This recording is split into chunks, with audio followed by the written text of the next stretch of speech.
Okay, if everyone can take a seat, please. Committee, welcome and welcome public and everyone to the meeting this morning. You should thank Representative Chairman Wilson. I wanted to start at 7 o'clock and she convinced me to do 8 o'clock. So for your extra cup of coffee and your extra hour sleep, thank Chairman Wilson. Welcome to Labor and Health this morning. It seems like we were just here. A couple of things before we do roll call. Number one is you see our agenda is quite full this morning. Today, not this morning and today. We have quite a few things that we need to get through. You know, last week I went up country there by my house and when I went out in the morning, it was 25 degrees and the roads were crunchy and there was some fresh snow.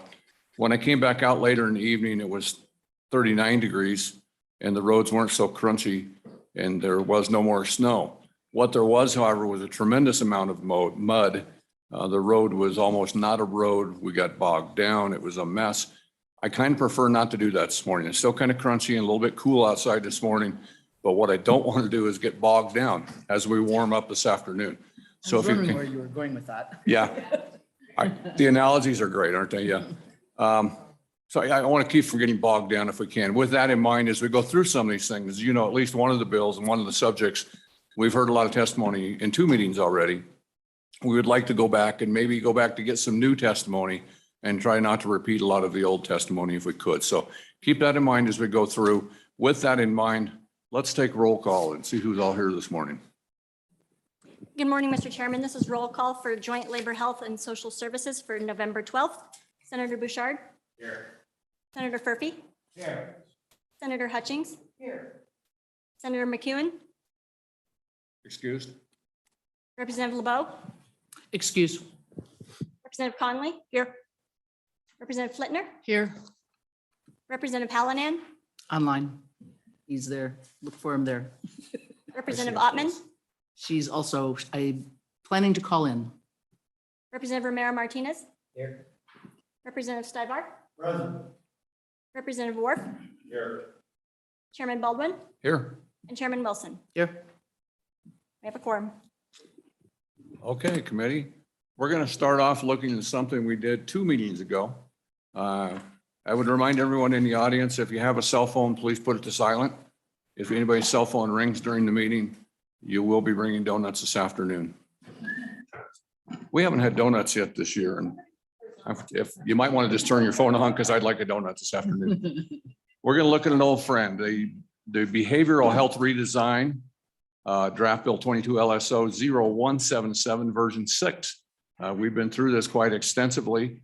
If we can ask somebody from the Department of Health to come up. Well, actually, don't let him sit back in the corner. Make him come up too. Oh, Franz let you off the hook. Good morning, Franz. Go ahead and introduce yourself and let's work through this bill. Good morning, Mr. Chairman. Good morning, Madam Co-Chair. Good morning, members of the committee. My name is Franz Fuchs. I'm a policy analyst with the Department of Health. The bill you see before you, I believe, has some tweaks from what we originally kind of suggested in this report, but happy to walk through it unless John or someone else from LSO who drafted it would like to take the lead. Very good. So the bill on section 1, pages 1 and 2, continuing, amend some of the definitions that were previously enacted by the legislature as part of behavioral health redesign. The rationale for why we want to amend these certain definitions, we kind of talked about in this report. I'm happy to kind of go through this again, but basically these are kind of like tweaks and cleanups for the eligibility for a lot of these priority populations. Are there any specific questions on any of these, or do you want me to walk through each of them individually? Depending on time available, I don't want to. At your pleasure, sir. Okay. Whatever works for you is fine. So unless there's any questions, really from pages 1 to 4, we're sort of talking about those tweaks to eligibility definitions as part of that reform, as recommended by the steering committee that did the behavioral health redesign. On section 3, we talk about reporting requirements, and essentially what this section does is kick back the dates of implementation of reporting. So you can see from we'll have another report due in 2022. On page 5, section C, another report due on, I guess, that report will be is amended to get kicked back a year to September 1st, 2026. And then the rules and regs on page 6 delayed until 2023. And the reason for this delay, as we talked about, was that we covered a lot of ground on this redesign, but we certainly need more time to really flesh out a lot of the more of the issues. So, and then finally, section 2 of this bill on page 6 essentially provides the legislative finding that the recommendations in the Department of Health are sound. The wording here is provide an appropriate structure for the behavioral health redesign required under 2021 Wyoming session laws. And then Romanet 2 asks to submit exception requests for federal funds available under the ARPA Act to essentially try to build out some of the infrastructure that may be required to implement this going forward. And that includes eligibility, claims processing, provider capabilities. There's an opportunity to make one-time investments that would assist in transforming the system as part of the redesign effort. So, Mr. Chairman, with that, that's a relatively simple bill. It's a little longer just due to all the definitions, but relatively simple in its content. Very good. Any questions, committee? Representative Conley. Thank you, Mr. Chairman. Mr. Fuchs, I'd like to talk a little bit about the section 2 where we put the legislative findings in, which again, we don't do all that frequently, but I want to make sure that the section 2A doesn't contradict page 5, lines 18 through 21. So section 2, part A says that there are 4 recommendations that we're going to hold to. But on page 5, there is the understanding that the report might in fact come up with something different. Is that a correct reading of that?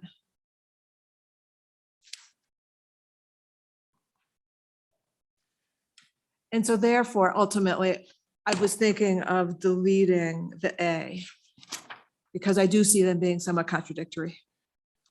Mr.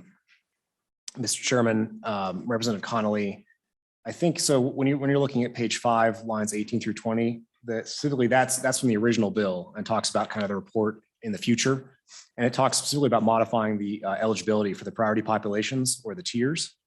The recommendations in the report are on page 40, 41 and 42, and those really kind of talk about the way forward for the redesign, mostly on payment issues. So it's less so on eligibility and priority populations and more so on how the payment should be structured, some guidelines for proceeding with the redesign. So I wouldn't see them as, personally, I don't see them as contradictory. Section 2 is really intended to kind of get a check-in with the legislature and say, hey, was this report, do you agree with the findings of this report, or are there any modifications that we should proceed with in the next effort of the redesign? So I think, section A, we thought it was important as a department to have that there. Now, whether it's tweaked to change and say, hey, we only approve of recommendations 1 through 3, and you should change recommendation 4 to this.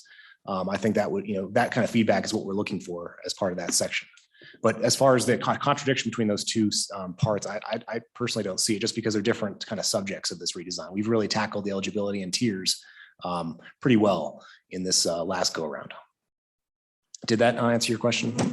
Mr. Chairman, not a Follow up. Yeah, thank you, Mr. Chairman. Not exactly sure, Mr. Fuchs, because if section 2, part A is about funding, that to me is wholly tied into the section 3, part C tiers.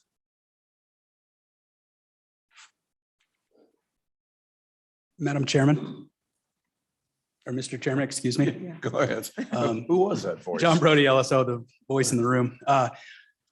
Representative Connolly, maybe this kind of can speak to what Mr. Fuchs was trying to say. This bill was amended, as you know, during the last session, and this provision was inserted to require the Department of Health to check back with the legislature once the entire redesign effort had been completed and implemented, so that once there was some experience with using this new behavioral health system and state funds, the Department of Health would then come back to the committee and say, this isn't working, this is working, these priority populations are not hitting the targets that were intended. And then it would provide the opportunity for the legislature to then amend the bill change the priority populations if necessary, and any other really components of the system. But it kind of created the mandate for the legislature to be able to relook at the system once it was fully implemented. Very good. Thank you, John. I appreciate that. Further questions for Franz? Committee? Representative Orf. Thank you, Mr. Chairman. You okay? Need some water? I was choked up when I said your Yeah, name. that was pretty Go ahead. touching. I'm moved. Mr. Chairman, I guess as I look at this bill, I have some concern that, and I'm struggling with the definitions. I'm a simple person, I guess, but when I look at this, I see several places where we are striking adults we're leaving the adults in, but we're saying with acute mental illness, and then saying subject to Title 25.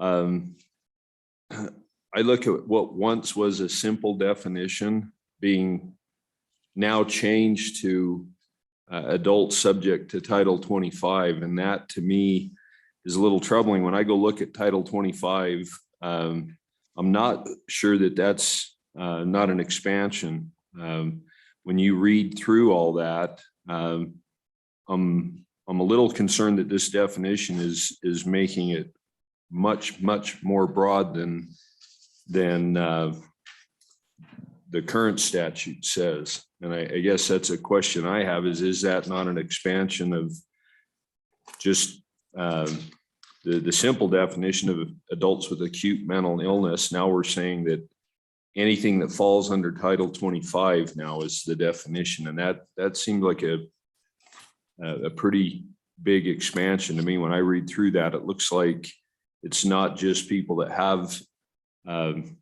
acute mental illness, but it applies to people that may have had it at one time. But it looks to me like that definition, it might be simpler. And I'm really wondering if this is not an expansion, if this isn't going to open the door to where we're now going to be subjecting people to rulemaking rather than having to follow the statutes. And I just don't like rulemaking. I think as a legislative body, we should deal with the laws, not allow that to go through a rulemaking process. But that's my question, Mr. Chairman. There was a question mark at the end of that. Thank you very much, Representative Orf. Looks like John's got an answer on his tongue there. Go ahead, sir. Mr. Chairman, sorry for not introducing myself earlier. John Brody, Legislative Service Office. Representative Worf, I don't think you need to have concern with the change. The reason being is that we're simply changing the term under which the force of the definition is going to be used. So you could call it adults with acute mental illness, or you could call it adults subject to Title 25. But it's all that language from lines 12 through 19, which remains unchanged, which really is going to be driving the bus. So really what you call it isn't so much important, but it's really the substance of the definition. And because that remains unchanged, I don't think you need concern in that respect. Follow up, Representative Orf. Well, and I appreciate that, Mr. Chairman. I appreciate that response. But in Title 25, it's subsection II. It says, was mentally ill but is no longer dangerous to himself or others. The examiner shall, with patient consent, arrange follow-up mental health care, and the person shall be released immediately.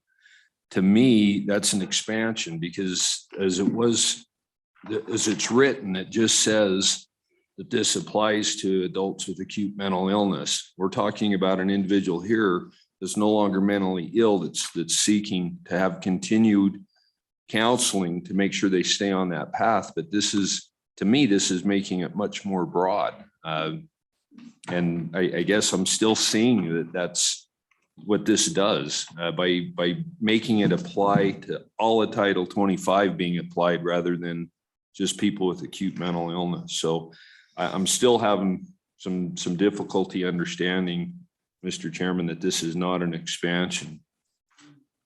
Mr. Brody? Mr. Chairman, Representative Worf, I guess I can't allay your fears in that respect. I can say that if some sort of disagreement were to come before a court, a court is going to look to the words the legislature used in enforcing the law. And the words that are going to guide its analysis are going to be, at least when it comes to this provision, are going to be the words contained in the definition. And because it's newer and because it's more specific, that's going to guide the court's analysis. They're not going to go outside of the definition and look for other ways to interpret it. For example, trying to find avenues in Title 25 that aren't specified here. So you can, excuse me, just sorry, one thing to add. If that doesn't allay your fears when it comes to this definition, it's certainly within the power of this body to change that definition to leave it as it was or change it to something else. But really the substance is going to guide. Representative Wharf. And just as a follow-up, are we to understand that this will not open the door to the expansion of rulemaking authority? Will they just follow what's in current statute under Title 25? Mr. Chairman, I certainly don't want to speak for the Department of Health, but what I would say is that this is a comprehensive redesign of the behavioral health system in Wyoming for using state funds. So regardless of what this definition says, there's going to be rulemaking associated, I would assume, with that redesign effort. The bill itself contemplates that later in the end pages by kicking out the date within which the Department of Health needs to complete that rulemaking.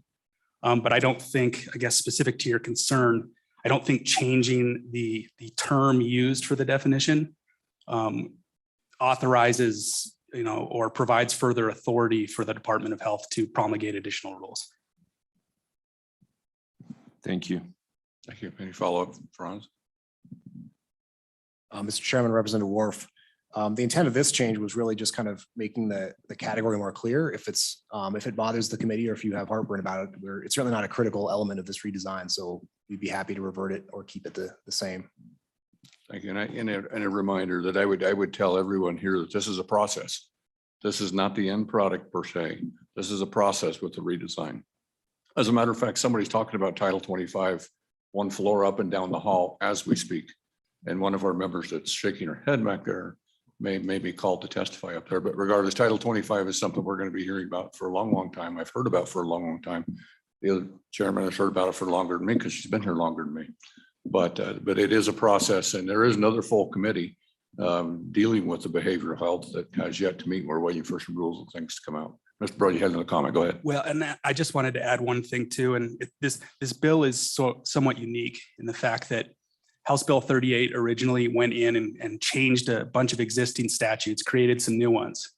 But rather than what normally happens is those changes going into immediate effect, what it did is it made those changes and then put the delay on them. So these statutes that you're seeing, and maybe this doesn't need to be said, but this isn't what the law is right now.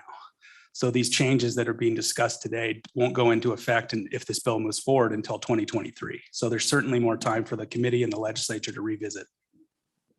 Very good. Senator Bouchard. Thank you, Mr. Chairman. So when I go to page 6, it says that we're going to promulgate rules. Every time I get one of these bills, I wonder, how do I know that some providers are going to get the bulk of the work and other ones are going to be left out? And that's my concern. If there's other, because we have contractual agreements with the providers, but we don't have them everywhere. So I'm worried that we lose people in the gap somewhere. So that's my concern. So is there a place in here that says may instead of shall? I mean, is there a way we can make sure we're flexible enough in this bill? Mr. Brody, Chairman, go ahead. I guess 2 points in response to that. The first being that House Bill 38 created a definition of community behavioral health center. So in order to receive state dollars for the delivery of behavioral health services, any facility must meet the definition of a community behavioral health center. Now, that definition is not affected in this piece of legislation that's before you. Certainly, it's within the legislature's purview to revisit that definition, make it more expansive or whatever is appropriate. So that is really going to be the litmus test for a facility, is whether it meets the definition of a community behavioral health center. What is worth noting, I believe, in House Bill 38 is that it recognized that there's going to be places within the state of Wyoming that are more rural, that don't have the ability to offer the services of a quote behavioral health center, community behavioral health center. And when that circumstance is present, the Department of Health can then contract for services with any other appropriate facility that could provide those services. So it's kind of a tiered approach where if there is a community behavioral health center, they're qualified to provide the services in that kind of geographic area. If that geographic area does not have that center available, then other providers can be tapped or will be tapped to provide those services. When it comes to the rulemaking for the Department of Health, I mean, I believe the sort of safety valve is already built into subsection D on page 5 or 6, excuse me. And while that provision on line 3 says that the Department of Health shall promulgate the rules, it limits that authority to only necessary rules. Now, ultimately, it's going to be the Department of Health that has to make that determination on what is necessary and what is not. I can say in past experience, rulemaking is not a pleasurable experience. I don't think anybody really just wants to wake up in the morning and start engaging in the rulemaking process. So I do believe that, while some rules may get promulgated and there are provisions that maybe were unnecessary and as an afterthought, I think agencies for the most part are going to promulgate rules that they feel are of benefit and try to dispense with rules that are not. And under Title 16, I think it's beneficial that, draft rules are provided to the public so the public can provide their comment, tell them what's unnecessary, tell them what doesn't work. And then hopefully the rules can move forward, or if they're not good rules, then they have to start over. So I hope that answered your question, Senator. Follow up, Senator Bouchard. Thank you, Mr. Chairman. So I think the institutional knowledge is what we miss sometimes. I mean, there was a previous director that made a really nice system where we could look at the overall health of each of the providers that we were in contractual agreement with. And there were people that came in and testified against having that information out there. And so it would be an example. You had a provider that had a $5 million contract, and then you could see the health of their smaller institution, how much the CEO was getting paid. I mean, there are a lot of algorithms, and I've asked about this, whatever happened to that system, because I was there when he brought it forward, and I thought it was a great idea. And the problem it was from years, and I want to say probably 7 years ago, we had 2 providers that kind of went belly up, and we'd given them a lot of money. And then what happened was they were spending it not on their mission. And so that's what concerns me when I see this, is people get to spend all this money and maybe not complete the mission. So that's where my concern is. I'd like to see, if we're going to do this and make changes, I'd like to come back to where we have that system that we once were shown with this computer algorithm. So we knew there's a safety net to make sure that if we got all this money going out, we know it's being spent on the mission. So if that makes sense. So where is that system? I've asked a couple of times and it's never reappeared. So. Franz, go ahead. Mr. Chairman, Senator Bouchard, we still maintain that site. The data is drawn from Form 990 filings, the nonprofit tax returns for this set of providers. We'd be happy to send you the link. I think the data may be a year or 2 old, but there's always gonna be a lag with the fact that the tax returns are only available, within 1 or 2 years of the filing electronically. So there is a data lag into it, but we do still maintain that site. And we're happy to provide that link too. Very good. One more follow-up. Go ahead. One last follow-up, Mr. Chairman. So on a system like that, I mean, we should be saying algorithms that we know are there, like for instance, how much is a CEO getting paid? How much is different directors being paid? We should be able to have them file that stuff before waiting for their 501c3 filing with IRS. I mean, that's the direction I would like to see us going. That's just a comment. I don't know if, but does that make sense? I mean, we should be proactive in this, not waiting for a 501c3 filing a year later. Because I mean, if we're not proactive, then we get a provider that's out there, maybe not, like, again, not fulfilling the mission. Very good. For the comment. Yeah, Franz? Just Mr. Chairman, Senator Bouchard, I think the timeliness, I think, is a concern. I don't think, we're relying, the system is sort of ad hoc. There's no statutory authority to do it. We're just using publicly available information. I think if we were to proceed in that direction, we'd probably need some statutory authorization to request that kind of material in a more timely fashion. But right now, we're just kind of relying on what's available in the public IRS electronic filings. We also, just as a side note, a lot of our comparisons that rely on, we try to get similar providers from across the nation to try to benchmark, what does X days cash on hand mean? Is it high, low, is it medium?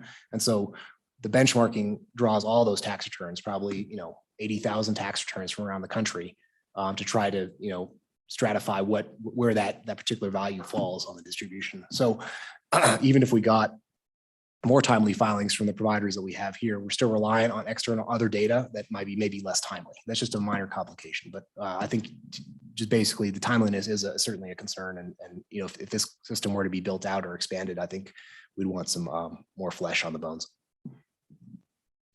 Further questions, committee? And I would ask the two that are online, Representative Ottman and Halloran, if you have a question, really wave your hand vigorously here because you're very small on our screen and you're hard to see.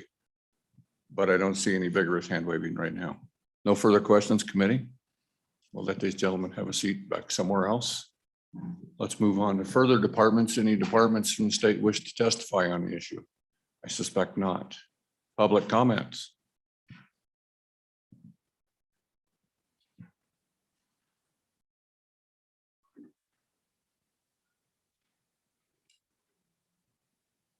Welcome back to Labor and Health Act.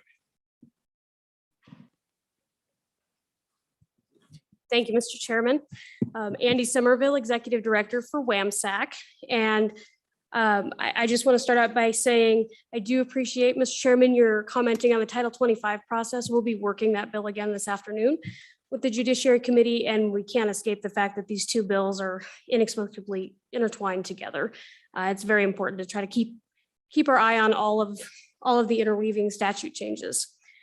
So, Mr. Chairman, my comments will be fairly brief today regarding this bill. I just want to touch on a few points, given all the testimony that's been given previously.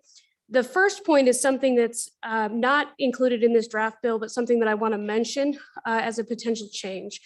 And that is in the definition from House Bill 38 for the indigent population. Currently in the bill that was passed, that's capped at 150%.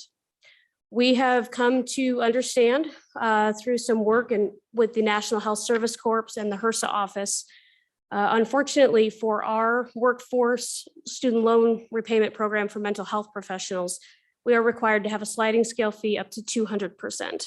And so I just want to put that out there and say that is a concern. You're going to hear from WAMSAC later this afternoon about our severe workforce shortages. We're in a position we've never been in terms of workforce challenges. And so I want to put that out there as just a comment for potential addition to this bill. The next piece I want to touch on is the implementation delay. So WAMSAC fully supports the delay of this bill. Right now it's recommended to be delayed till 2023. Your providers are asking you to change that until 2024. There's a couple of reasons for that. One, and first and foremost, this is a massive system change. We have yet to discuss payment and payment reform in any substantial way. That is a huge conversation. And again, for the committee, reminding everybody, we are still in a pandemic. We are still facing severe impacts from that at our centers, as well as staffing shortages. The second reason for that is our centers are getting ready to respond to an RFP for a 2-year contract that'll come out in December or January. So in terms of timelines, if we move forward with a 2-year contracting cycle like it is now, those contracts would begin July 1 of 2022. If this bill becomes effective in 23, we will be looking at changing the system in the middle of a contract year. It would be much easier to do it on a normal contracting cycle. Now, that being said, I understand there is some concern about elongating the date without having some checks in place. We fully support the reporting requirements back to this body to still remain in September of 22 as a checkpoint to move forward. It is not our intention to push this off. We really need to spend some time digging into the fine detail. The third piece that I wanted to highlight is in regard to the legislative findings. While it is, we thought fairly unusual to have those in a bill, we understand, and for the most part agree with what is in the behavioral health design report. However, there are elements that we do not agree with. And specifically, I want to point out, if Mr. Chairman, I'll read the piece if everybody doesn't have that design report in front of them. So there are 4 recommendations from the Department of Health. The first one says that the overall allocation of funding for the behavioral health system should be split according to the survey average, 40% fixed, 40% service, and 20% outcomes. While we agree that those are the results of the survey that was handed out to both community mental health providers and private providers and legislative members and administration, we think that's a good place to start. But we've had one conversation about payment reform since we started this process. And it was, I believe, in Rollins. Mr. Chairman is nodding his head. And that's the only conversation that we've had. What is interesting in this finding is that it goes on to say for a current system currently funded with approximately $45 million annually, this would mean 18 million in fixed payments, 18 million in service-based payments, and 9 million in outcome-based payments. One very important element that we have not talked about at all yet is residential and crisis care.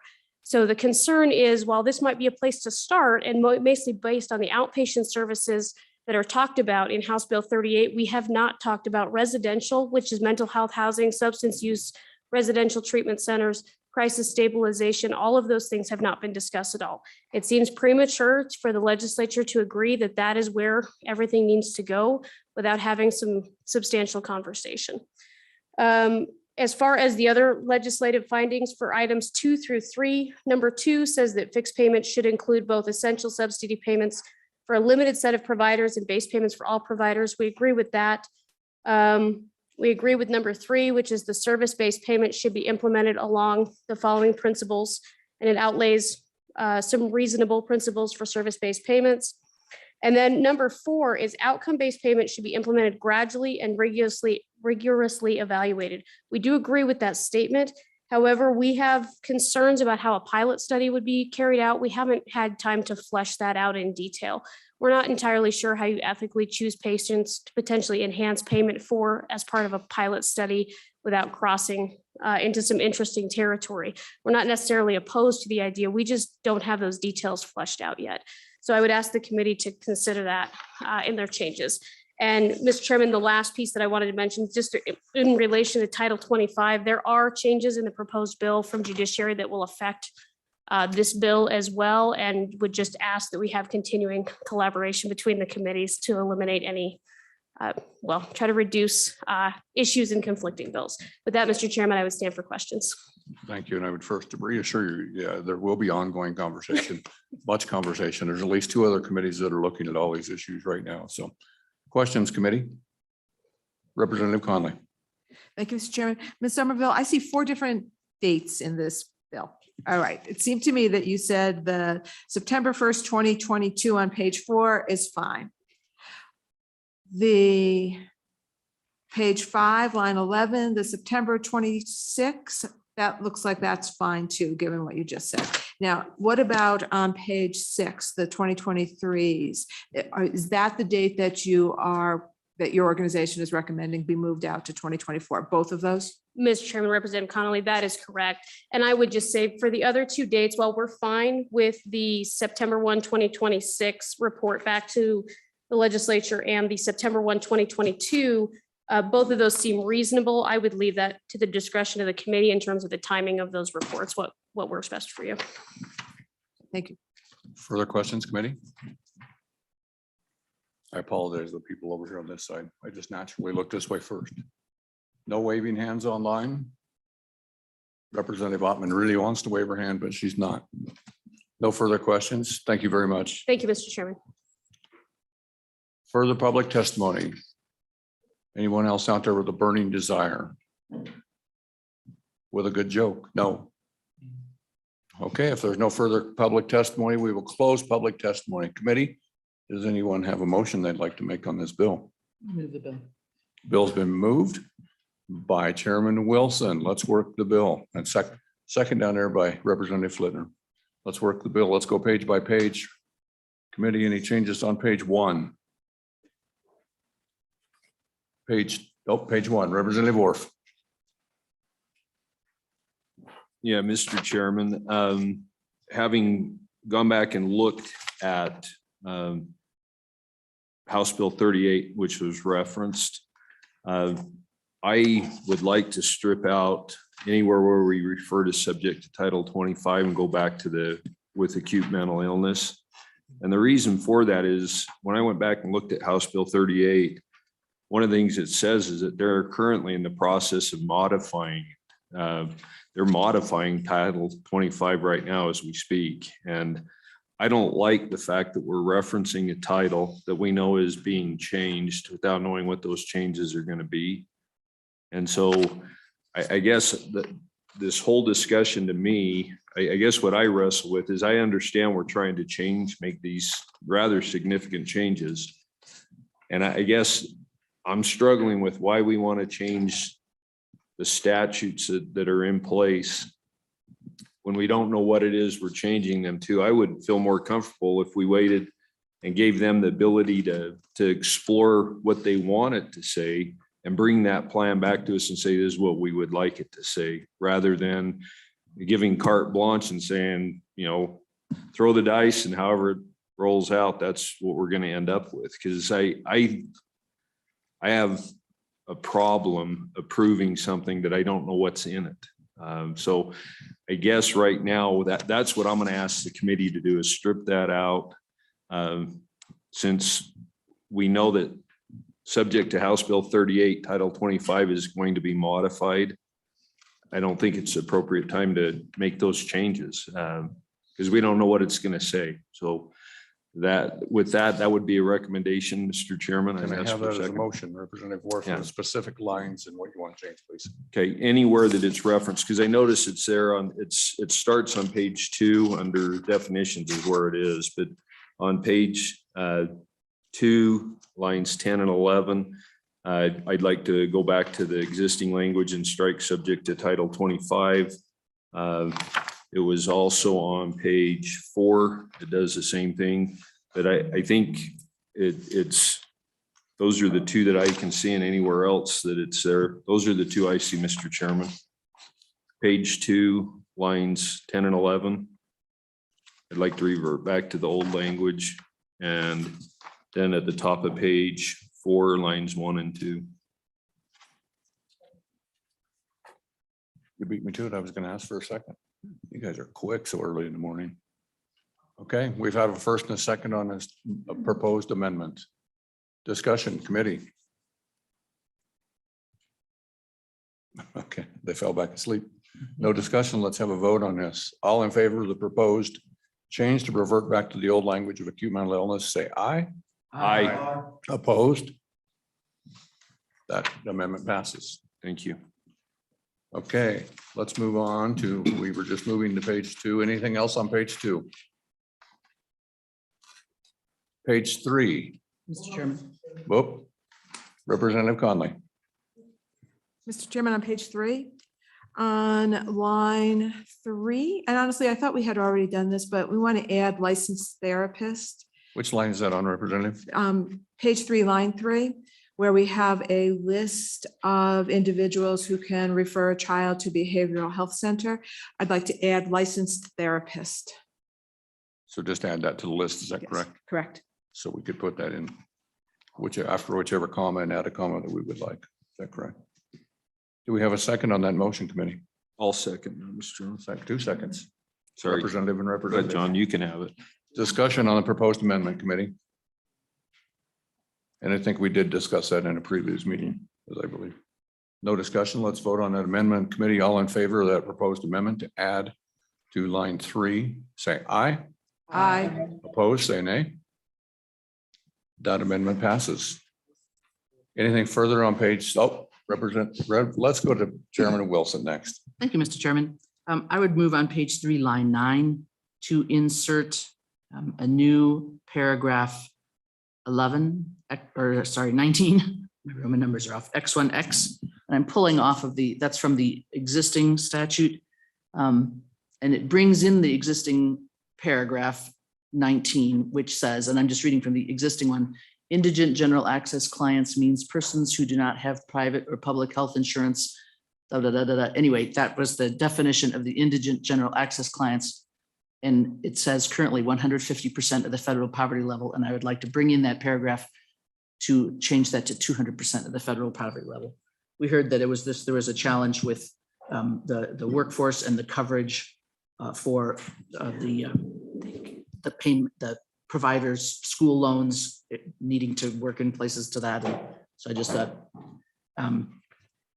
certainly it opens it up a little bit to people, but if you think about some areas of the state and people being underserved and 200% of the federal poverty level isn't all that huge for a single person. It's like $26,000 a year, which is hardly an overwhelming amount of income. So that's my motion. Oh, I guess I didn't have a second. Motion. Sorry, I explained it. Do we before have my a second on the motion? We have a second, Representative Flitner. Discussion on the amendment.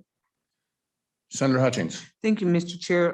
Could Madam Chair repeat the statute she took that from? Right, so I'm looking at the House Bill 38, House which of Bill course 38. that, this bill is amending House Bill 38. And so it's probably in the statute. If you look at it, I found it easier to pull up House Bill 38. It's in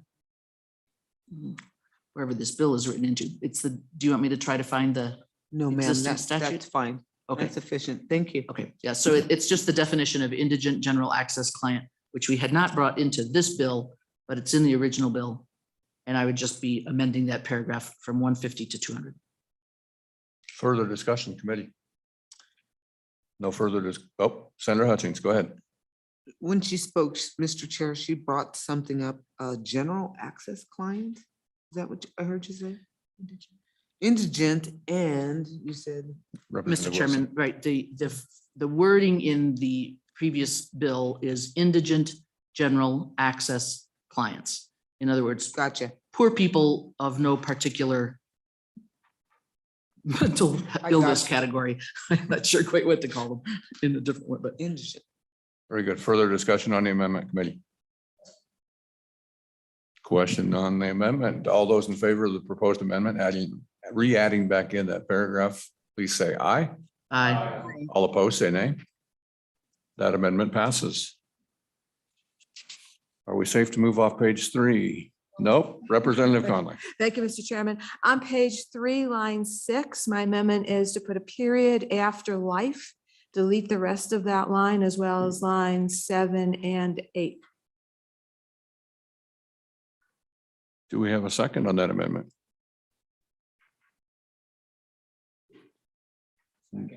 Second by Senator Furphy. Discussion on the proposed amendment. Representative Conley.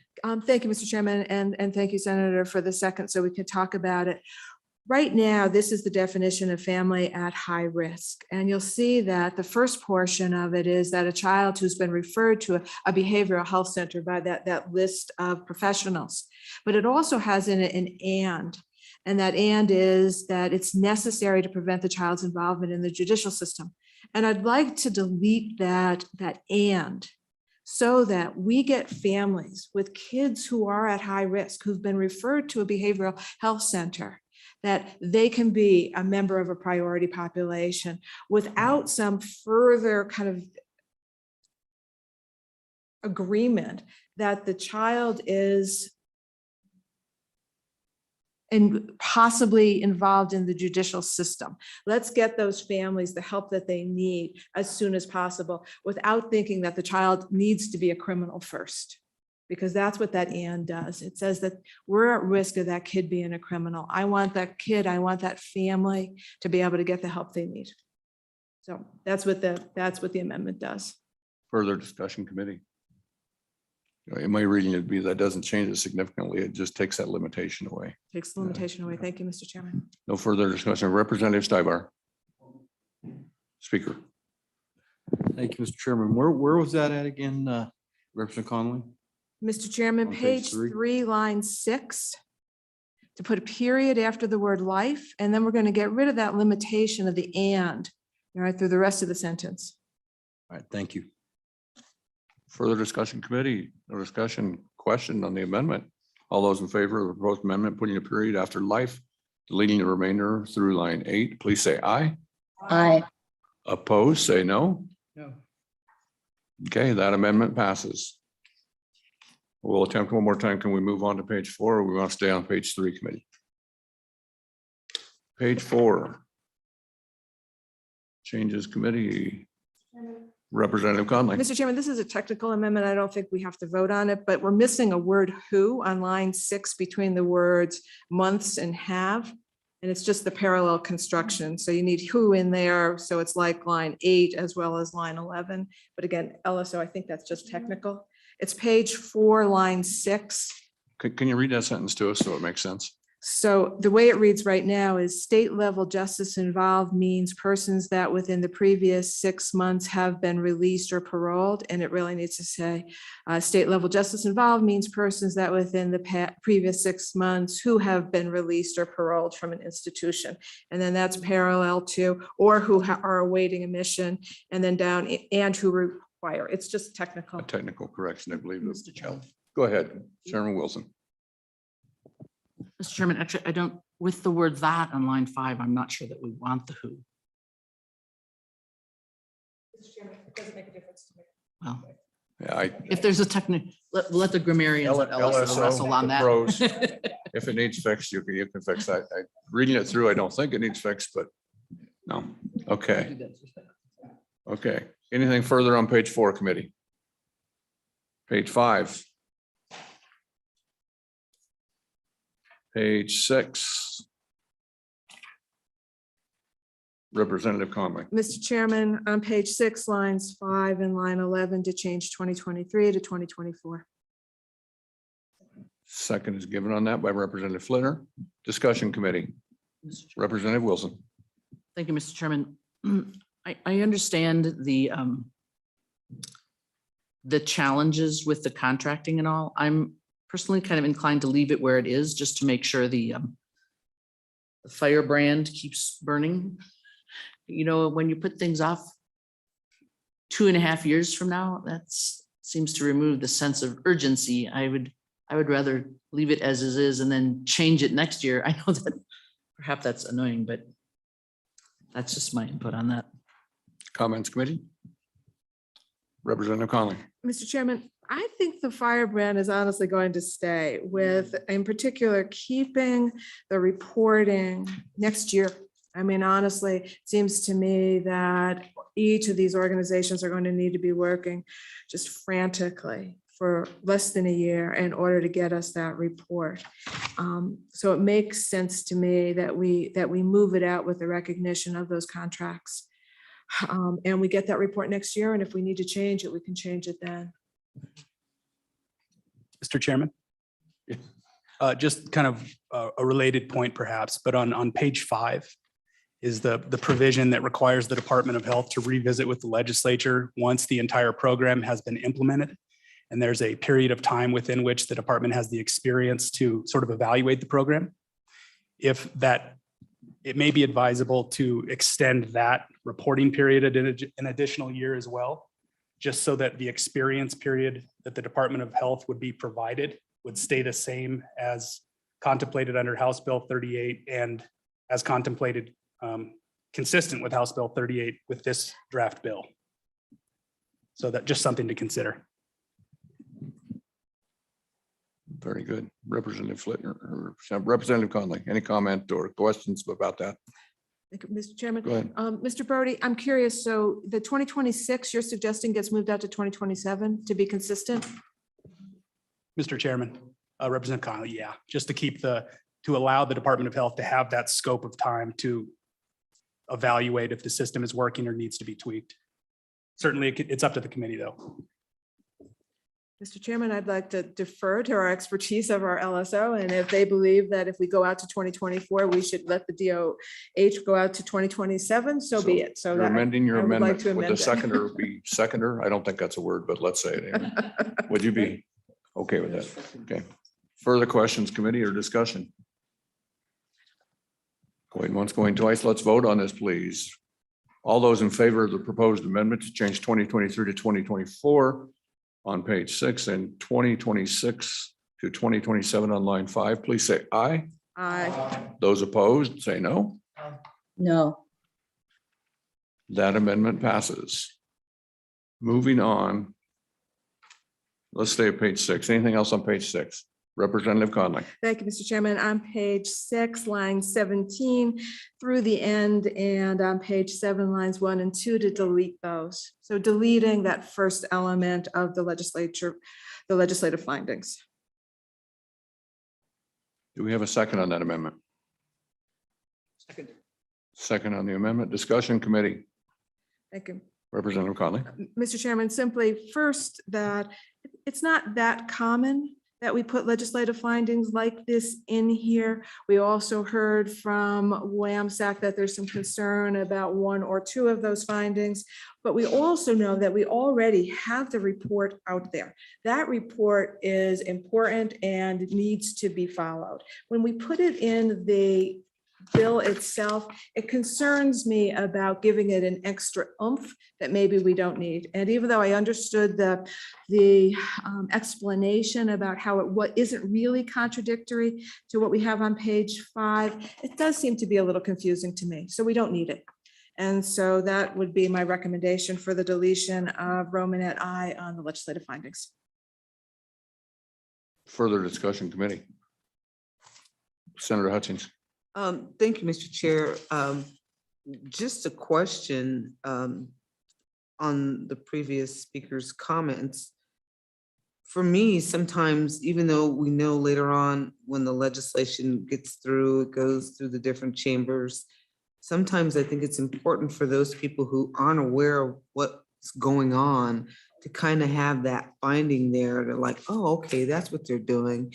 And it gives a little background. So later on, these findings in section 2 can be deleted, but for now, I'd like to see them there to help further on down the line, people who aren't aware of what's going on understand why this bill is even needed, if that makes sense. It made sense. Thank you, Mr. Chair. Thank you. Further comments, committee. Senator Bouchard. Thank you, Mr. Chairman. Yeah, to add on to that, I mean, we've had different agencies all talking to each other over the past, since I've been in here. So I think that's kind of where we're at, especially with health. So I don't think this, getting rid of this is really an issue right now. I think that we probably should have more of the findings that we've had over the last 4 years in here, because we tend to move onto the shiny object and then forget what we looked at in the past. So Further comments, committee. I see head shakes. Are we ready for the question? Question on the deletion of Romanet I by Representative Conley. All those in favor say aye. Aye. Opposed, say no. No. Let's have a show of hands, please, just to make sure all those in favor, raise your hand. I see 4 hands. All those opposed, raise your hand. That amendment fails. And welcome, Senator McEwen. I didn't see you up there on the screen. Welcome to committee. Okay, that finishes page 6. That leaves us with page 7. Any amendments for page 7, committee? Senator Bouchard. thank you, Mr. Chairman. I don't have an amendment, but this is the part of the bill that gives me all the heartache and the heartburn, because when we do this, we don't know what all the strings that are attached. And that's kind of what happens here. We got a bill here, and at the end, we're gonna take American Rescue Plan Act money. How many programs are affected where we're having to be locked into something that we can't fund later? Or we have to follow the rules, and as we've seen recently, we even have to follow mandates because we've taken the money from the feds. So I have a real problem here. I mean, this part here makes me be a no on the bill almost the way it is, because this looks to me like this is the real heart of the bill here. Is what we're gonna do is we're gonna take a whole lot more federal money and be locked into a whole lot more federal mandates. So that's my concern. I don't know how to amend it, but I certainly have the heartburn. Further discussion on the bill, committee? Are you ready for the question? Question being called. Let's do roll call, Katie.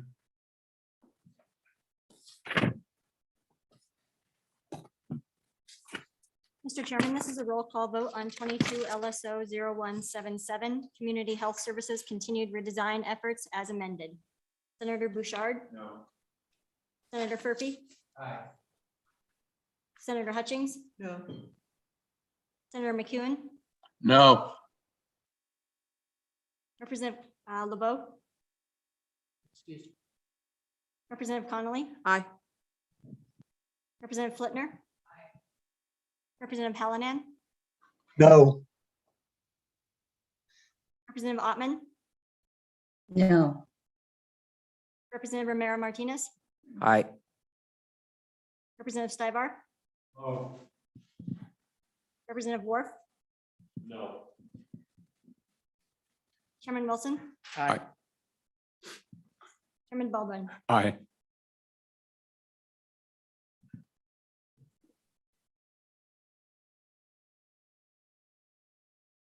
Six ayes, 7 no. Committee, that bill has failed to go forward. So just a reminder, committee, so therefore House Bill 38 as passed last year stands as we wrote it last year. So no doubt we will be hearing more about this down the road as those committees go forward. Okay, committee, we are 1 minute behind schedule. That's pretty darn good for this committee. Done. Yeah, don't count on it continuing. Next item on our agenda is an update from the governor's office concerning the ARP Act and the newly promulgated federal regulations. And I believe Jen is not going to be here. So Director, I believe she said that you would fill in and do very well. She's in an airport somewhere, by the way. She is excused, kind of. It's not fair being in an airport and not here. Director, go ahead and fill us in. Thank you, Mr. Chairman, members of the committee. My name is Stefan Johansson. I'm the interim director for the Department of Health. I'm filling in for Jen Davis in the governor's office. I understand she's traveling today, and we've been working closely between her, myself, Director Corin Schmidt, who I believe is available today as well, to discuss just briefly the process of the consideration of various ARPA proposals in the Health and Human Service area that the team has been considering. Mr. Chairman, I'll give a quick summary of how the process has gone.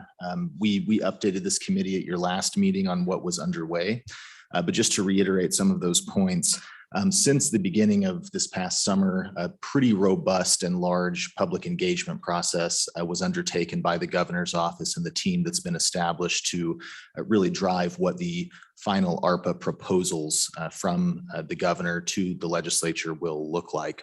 That included surveys, direct engagement with various stakeholders, receiving proposals, write-ups, different problem statements, et cetera. It's been a relatively lengthy process with a lot of good information shared by the various stakeholders in health and human service delivery across Wyoming.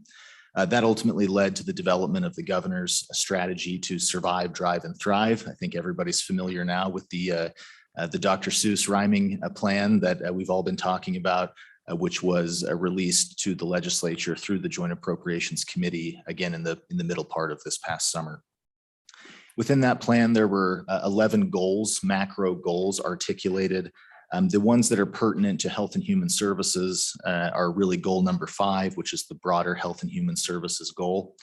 Goal number 7, to promote and enhance Wyoming's food supply, distribution, and markets. And also in a general sense, goal number 1, which is to retain and attract working families and young adults to permanently live and raise families in Wyoming. So that obviously has overlap with childcare, with housing, and a lot of these goals, a lot of these proposals overlap, as you might imagine, with other areas of the plan as well. In terms of the process, Mr. Chairman, the governor formed what's called the strike team for this ARPA plan and discussion, which includes the governor's office, Department of Family Services and Director Schmidt, Department of Health, Department of Workforce Services through Director Cooley, the Wyoming Business Council with CEO Josh Jarrell on the team, as well as legislative leadership and local leadership. We have representation on that broader team from county government, from local government, et cetera. So again, a pretty wide breadth of folks, even on the team that's responsible for considering and ultimately recommending what proposals move forward. Like I mentioned, stakeholder feedback was sought through surveys, through direct engagement, requests to develop specific proposals. And ultimately, the strike team has begun reviewing all of those different proposals and really working to prioritize and consolidate where necessary.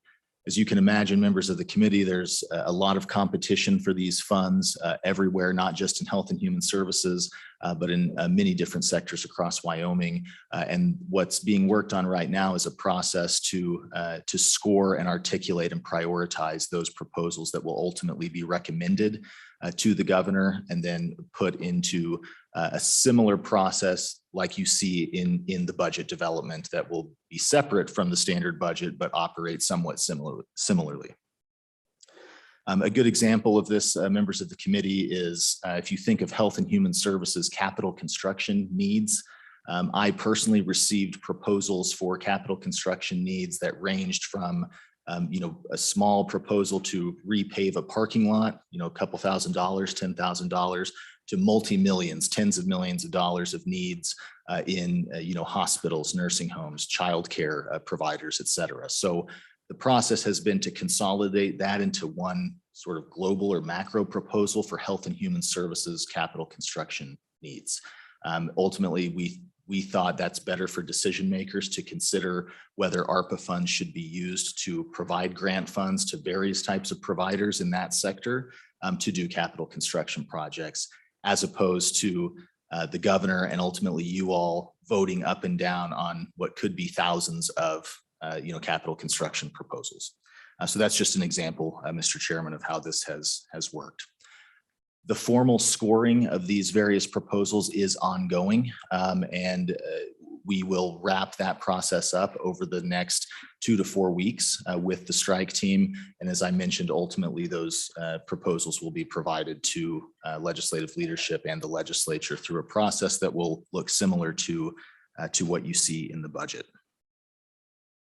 To give you some examples of Health and Human Services proposals that are currently in the works for the ARPA funds, there are resource centers. This is largely a health task force proposal that is being worked through to have places in communities where folks can go to either get referred or get services directly with all of the different types of Health and Human Services programs we have in Wyoming. Other health task force recommendations include EMS infrastructure, food insecurity, suicide prevention, health education campaign, among a few others. We also have, as a Health and Human Services proposal currently being considered by the ARPA team, a Health and Human Services innovation account. As many of you know and have been part of some of these proposals, we've had various entities or state entities, businesses, groups, providers, et cetera, that want to do something different, have an innovative product, have an innovative study, a new approach to home delivered care. Again, a certain type of technology that they feel could be beneficial to Wyoming or residents in a health or human service context. We have a vehicle for that in statute that ultimately has not been funded because of the budget cuts. It was called the Health Innovation Account, I believe through Senate File 150 several years ago. So that's something that we're looking at that could be essentially with ARPA funds for a short period of time, reinvigorated or reinvested for various types of innovation. Telehealth is a good example. Telepsychiatry is a good example. We also have, as you have seen, as part of the ARPA process, some provider relief dollars have gone out the door for both procuring staffing at hospitals and long-term care facilities, in addition to retention payments that the governor through the Department of Health and Hospital Association has granted out. There is an ARPA proposal discussion on how or if that should be expanded to other provider types beyond hospitals and long-term care facilities, given that other provider types have experienced direct and indirect system shocks from the pandemic, from the labor market issues that we've seen with retaining or recruiting staff. So that is another ARPA proposal that is in the works. I mentioned Health and Human Service capital construction grants, as well as telepsychiatry. And again, these are just examples. I don't want to overstep my boundaries and put the governor in an awkward position because like I mentioned, there's a lot of competition for these funds, and the process to really prioritize and recommend to him what should move forward to this body is underway. But Mr. Chairman, wanted to give the committee a sense of some of the project areas or proposal areas that we are dealing with. And I would certainly defer if she's available, either here or on the Zoom, to Director Schmidt to add any color or things that I might have missed. That was the quickest Zoom I've ever seen, Director Schmidt. Virtual reality is getting Virtual more reality. virtual all the She time. she looks real, doesn't she? Go ahead, Director. Good morning, Mr. Chairman, members of the committee. My name is Corin Schmidt. I'm the Director of the Department of Family Services. Certainly, Mr. Johansson has clearly articulated the process that we're moving through in order to think about the best possible way to spend these funds. So I'm just here to answer any questions if you have anything. Thank you. Committee, questions, comments? Senator Hutchings. I think wins. Thank you, Mr. Chair. You know, Mr. Johansson, as you were going down the list of things that, you know, people are competing or trying to compete for to get these ARPA dollars, some of the things that you talked about are things that we already have in place. And some of the things you talked about are things that, wow, we start that program. How's it going to be funded later? That's a big concern for me. Let me see, what was the other thing? Building new buildings and so on and so forth. Who's going to maintain that in the future? You mentioned something that's kind of going contrary to what we're seeing happening now, where there's a mandate out there for people to get this COVID shot, and people don't want to take that shot. So people are leaving the workforce. And it's like, wow, we're going to take money from the same source and try to get people to stay in the workforce. So you're at odds with one another. So I'm wondering how's that being done when people are leaving, people don't want to work anymore because the same source that's saying do this is giving them money to sit around and pretty much do nothing. So how's all this working together? I mean, it's talk, nice talk, sounds really good on paper, really good coming out of your mouth, but how are we going to make all this happen? If you don't mind. Mr. Chairman, Senator Hutchings, to your first question, or actually I'll take the second question. These issues that we're seeing in the health and human service labor market are very broad, and they're issues that have been with us before the pandemic in terms of having the appropriate workforce, available workforce, whether that's in nursing, CNA, childcare. This is a perennial issue. It's not one factor that's driving it. I think you're right. We do see some staff leaving the workforce because of their feelings about various vaccine mandates, whether that's government imposed or not. But there's other factors that have led to what we've seen some exit of workforce in that sector burnout, exhaustion, better pay in other sectors. So this is not a one-pronged issue.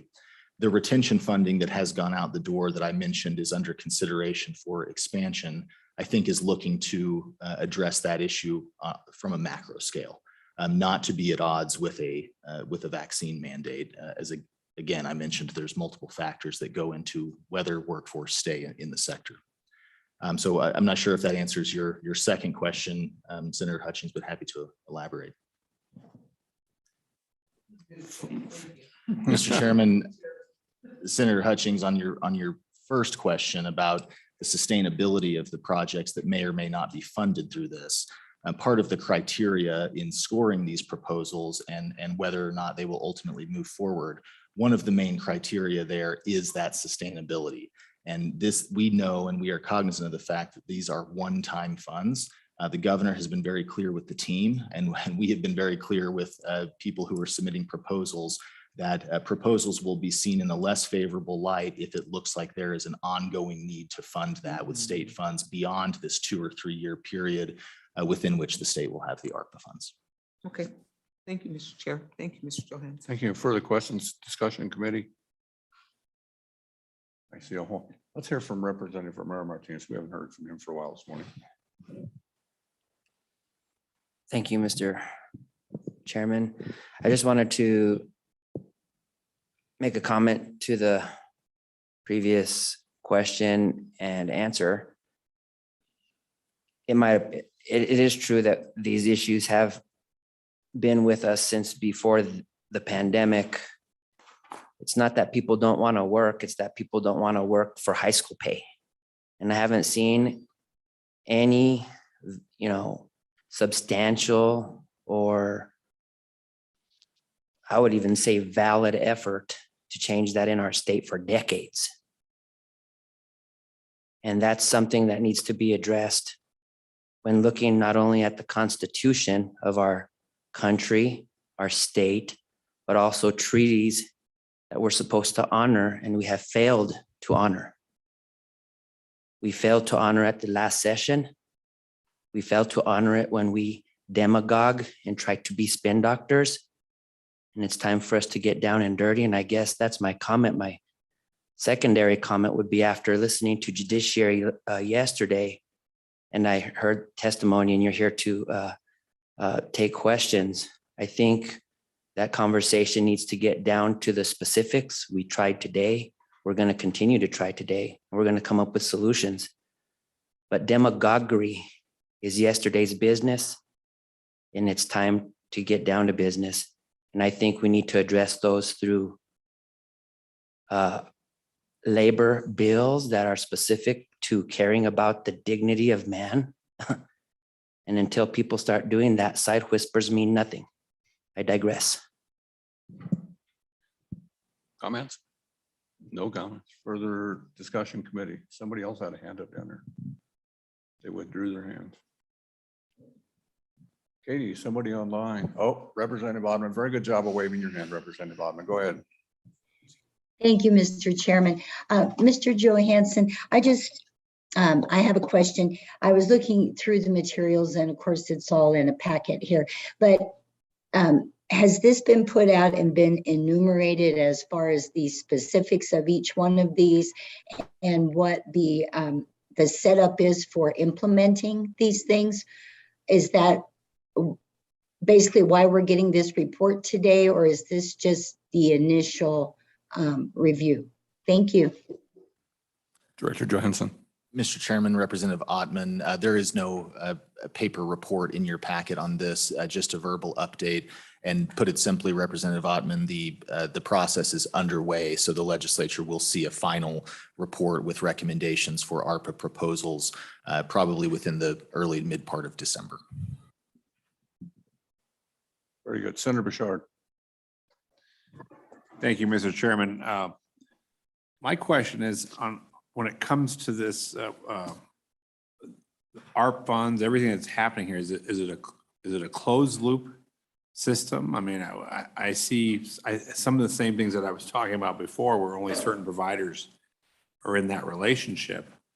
How do we know as the legislature what the executive branch is doing when they're taking the money? And how, I mean, how do we know that we just have built a closed loop system here? How are we gonna have, I mean, some security here that we have a one-sided system here? Mr. Go ahead, Chairman, Director. Senator Bouchard, if I understand the question, I think I have an answer to it, that the legislature and the public will have and have had full visibility into the process.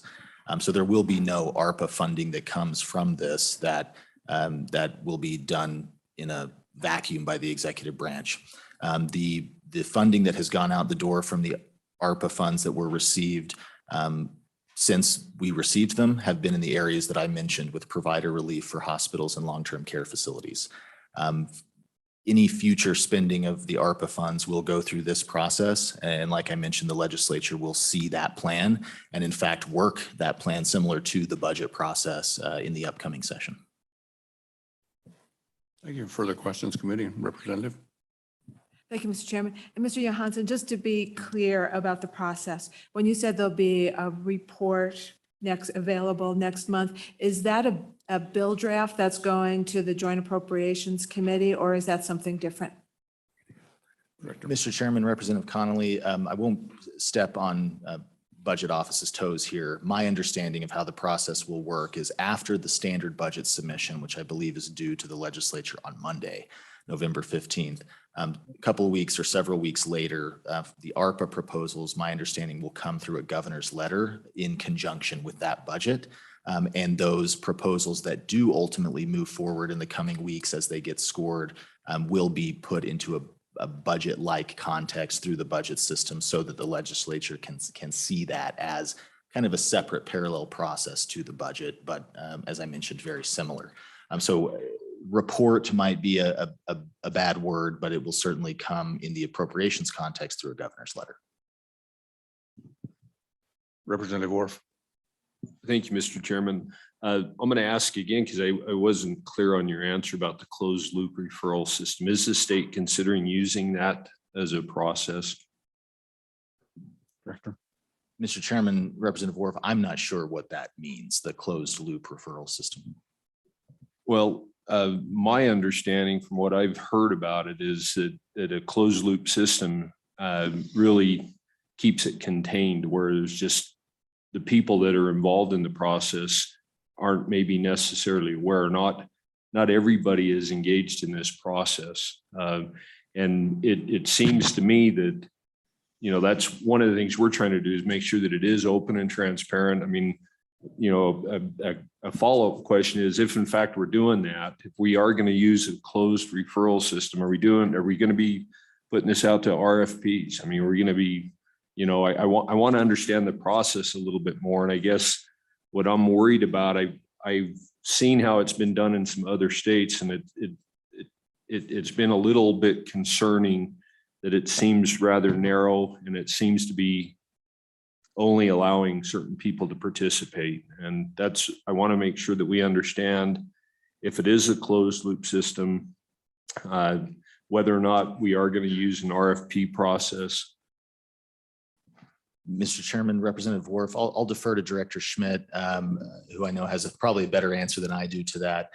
But just briefly, I will mention, with my experience on this team, the transparency is a key. In fact, I think the budget office is close, if they haven't already, awarding a contract to a consultant that will help do just that in conjunction with the state auditor's office, to make sure that everything that is spent is publicly visible, is dashboarded, those categories, very similar to how the CARES Act funds operated, which I think everybody had visibility into that too, has been a high priority for the team. But Director Schmidt, please weigh in. Director Schmidt. Mr. Chairman, Representative Worf, early on when the federal government had announced that the ARPA funds would be available, the governor asked us as a strike team to come together and to think about how to get input. So very early on in the process, Mr. Johansson had mentioned surveys. So we sought out information on what are the problems we could be solving with these dollars in Wyoming, and received a tremendous amount of feedback. So there was suggestions, ideas, problem solving. And what is resulting in that is kind of some ways to be able to establish some ideas on how to help solve those problems, which is in large part some of those large funds that we're talking about that then would be via RFP, that they would apply, any entity would apply, be able to then submit a proposal, and then it could be funded. So the process is very much an open loop. Part of the strike team includes your leadership. We also have participation from municipalities and the counties, since they're also receiving dollars, and also providing a lot of insight into what the needs are at a very local level. So it's not a closed loop process by which there's been a few of us that are making these decisions. It really did start with a lot of information gathering at the very beginning. Very good. Follow up, Representative Ward. Thank you, Mr. Chairman. I appreciate your answer.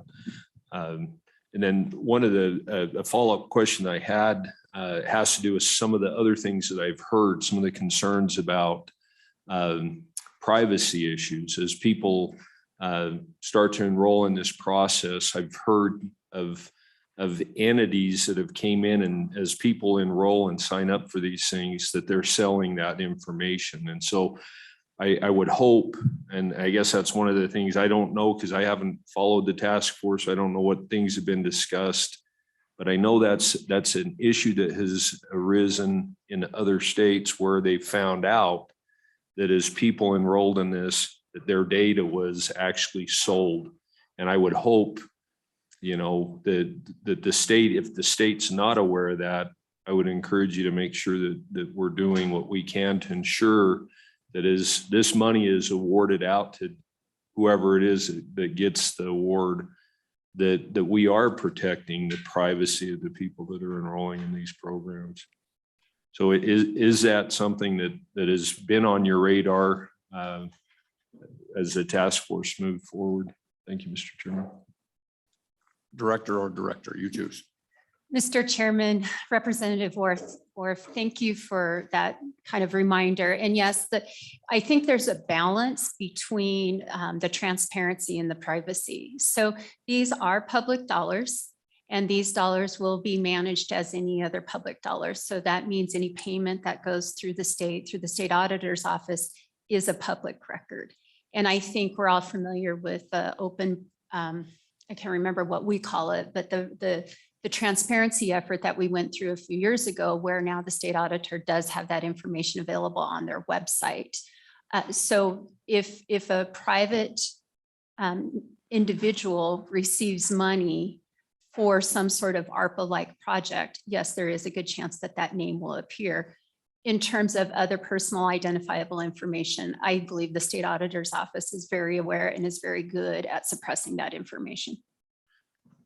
And Mr. Chairman, maybe I wasn't clear. I do appreciate that part. What I'm talking about is as these contracts are awarded to a corporation or business, I want to ensure that when it's awarded, that those people that receive that award cannot sell anybody that enrolls in those programs and participates. I'm worried about that part of that's what I'm talking about. That's what I have heard has been one of the problems is as the states have awarded these contracts using this ARP money, these businesses have came in and the people, the citizens, as they enroll in the programs that these people are administering, they're selling that data. And I guess that's what I'm trying to make sure is that as these contracts are written, I would hope that the state is aware of that. That's what I'm trying to do is put that on your radar screen. That because I think everybody wants the open the books is what you're referring to. And we want that clear and transparency on how those dollars are distributed. What I'm talking about is after that process, Mr. Chairman, when contracts are actually awarded, let's do what we can to ensure that the citizens of the state, that their privacy is not violated by these people that come in and get these contracts. And then all of a sudden we find out that our information is being sold across the country and perhaps even the world. So that's more what I'm talking about. And I appreciate that because I probably wasn't clear, but that's my concern. That's what I'm hearing. We need to be cognizant of that problem and make sure that we stop it. So Thank you, Mr. Chairman. And I hope that's more clear, Director. Thank you. Mr. Chairman, Representative Worth, yes, that makes a lot of sense, and certainly contract provisions can protect the identity. And in some respects, some of the dollars that have come available through the federal government do not allow for direct citizens that have received some benefit to have those names reported, whether federally or elsewise. So there are some built-in protections, but certainly we'll pay attention to the resulting contracts to make sure that that's made clear. Thank you. Senator Bouchard. Thank you, Mr. Chairman. So I'd like to circle back to how things are closed. And I'm looking at another state right now in their enrollment page. And it looks like they had to do they reached out to all providers. They did it by US mail. And because I think there's a provision in there where if people aren't enrolled, then they can't. I mean, there's providers that can't provide service under some of these programs. And that's what I'm concerned about. Have we looked at doing something where everybody that's out there can join in? I hope that makes sense to the committee as well, where only a certain group gets to provide and get into this whole sphere here, and then we end up putting other guys out of business because they just can't compete. Director Jones. Mr. Chairman, Senator Bouchard, it's a good question, and I want to kind of carve it up into a couple of tracks. There are the ARPA funds that we're talking about here, which the governor has received directly. And then there are ARPA funds that have been received directly by, for example, state agencies or providers. So we're really talking about the former. And some of the grant funds that have been awarded, for example, to the Department of Health directly from the ARPA legislation, to your point, do require certain things, certain types of evidence-based practices or certain levels of care that the funds were directed to. And that does necessarily exclude some groups. With the ARPA funds that we're talking about here in the process, I think it's a bit more open, certainly within specific guidance that is for those state government ARPA dollars and side rails that we have to live within to spend them. But kind of two things there. One is kind of ARPA dollars that have come in for these sort of health and human service purposes, economic relief, those kinds of programs. Within that same bucket that ARPA funds that the governor has received is also the ability to do revenue replacement. So what you've heard potentially at the JAC meetings over the past several months is the ability to take some of those ARPA funds, replace general funds, and thus free up general funds, which really don't have any restrictions. And so that's what this group, this strike team, with those two buckets of the governor's ARPA funds and potentially those revenue replacement dollars, is looking to prioritize which problems should we solve and who should that, what types of businesses, providers, entities should that be geared towards, because those restrictions that we see on some of the direct ARPA side are not really there. So I don't know if that's a great comprehensive answer to your question. And again, I apologize for frustrating the committee because the final results of what's being recommended are not in yet, but that's certainly been taken into consideration to make sure that we're not overly favoring, one provider group over another, especially with the fewer restrictions we have on these funds compared to some of the federal funds that were received directly. Follow up, Senator Bouchard. Thank you, Mr. Chairman. And I think that's what, like I said, I'm looking at another state, and what they did to get around this was to make sure that they were out in the open and saying, hey, if you are a provider, register with us. Because I think what happens is down the road, people find out, oh, wait, we can't do this. And now somebody's health is on the line. So anyway, that's kind of my view. Maybe we should look at doing something similar. So that way, you realize everybody's busy, everybody's doing their own thing. And then you get a provider that's out there that didn't jump through a hoop on time. And now all of a sudden they're in a rural community that they can't, now all of a sudden they can't provide services. So that's my concern. That's what it looks like they did in another state. It's right here on their health website. And they did a says over the past 15 months, providers received a written invitation by US Postal Service that includes a temporary 14-digit application ID, so that way they could log into the system. Anyway, just good ideas, the way they handled it to make sure other people were brought in. Mr. Chairman, if I may, Senator Bouchard would be happy to follow up with you offline on that specific state or what program that was related to. A lot of our CARES Act funded programs, or even the ARPA funds that we have spent to date, had similar processes. For example, in late 2020 and going into 2021, the governor allocated several $1 million of CARES Act funds to the Department of Health to award to mental health and substance abuse providers. We put that out there widely through a variety of communications for all providers, not just a subset or a specific association or a specific group, to say, here's who's eligible for these funds. Enroll with us. We'll send you an award letter and an application. So we're looking on the health side to have very similar processes to that, but it really depends on the program. Like I mentioned, there's a lot of federal money falling from the sky right now that has different strings attached to it or different processes.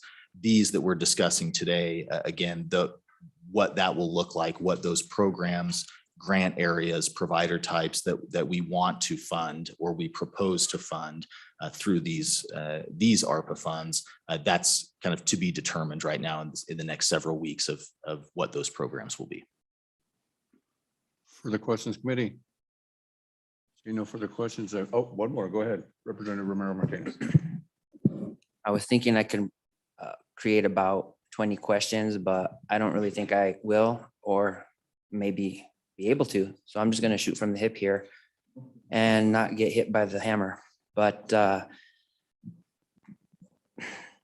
first of all, thank you for all that you all are doing with your strike team to try to make available funding to people in various programs, whether that's through the governor's office or through various agencies. First question that I could think of that's actually palatable is, there used to be a representative to the governor's office from the Shoshone tribe. Is there constant contact, regular contact with that individual still to this day? Or, because I have heard nothing for a long time, but I have opened communication with the tribe and they feel that there's not enough communication. There's misrepresentation. And sometimes it's just the issue, what we call in sociology is a closed culture. So sometimes it's that, and then sometimes it's a variety of other issues, but I guess that's my first question.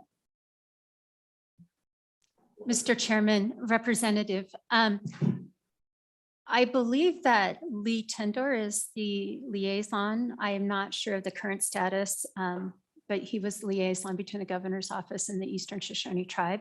But certainly Emily Solai in the governor's office has regular conversations with tribes. And I know that because there's a few programs that the Department of Family Services works on with the tribes, and she's oftentimes part of that conversation, but certainly noted, and we will take that message back. Follow up. Thank you. And as the efforts of everybody here tries to make things better, I think part of the problem-solving process in trying to listen to my colleagues in terms of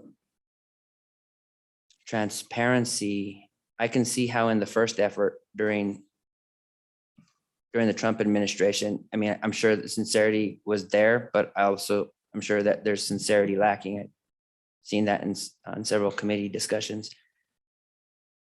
Or intention. Please, including that word interchangeably with the previous sentence. There was an issue. I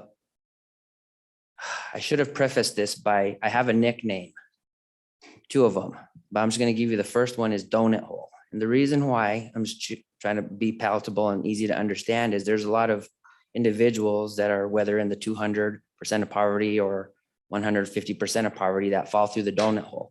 I was one of those individuals. So I'm just going to speak from experience real quick. It's a lot easier probably, but I think it relates to a lot of people in my demographic. there was an application put out to the Department of Workforce Services early on during the CARES Act. There were protocols for verification. There was a space that said other. That other space was never really, it was never used.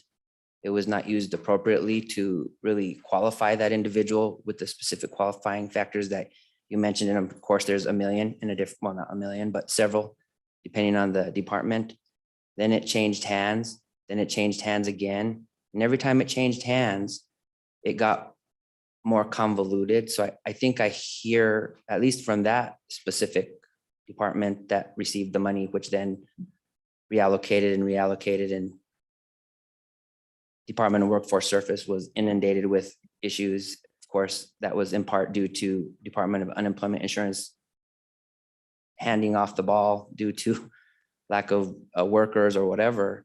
I guess I don't feel that that's been brought up substantially in the last year. I've tried talking to different leadership. I feel like I've been ignored as a leader and as an individual citizen. And so I think it's important for that transparency piece. I think we could talk more offline, as you had said, also on those issues. We're not going to solve it here by me making comments and having one question. And I really wanted to bring that point up because of relation to the Shoshone tribe previously, and then also to individuals in protected classes that have, whether it, not saying it was intentional, but just have been left out of the scene, and a lot of it with grievances that have gone unheard, specifically with some of those groups. And I don't have any other questions or comments, except for just an encouraging comment to keep doing your best, and we'll keep doing our best, and hopefully we have a better day tomorrow.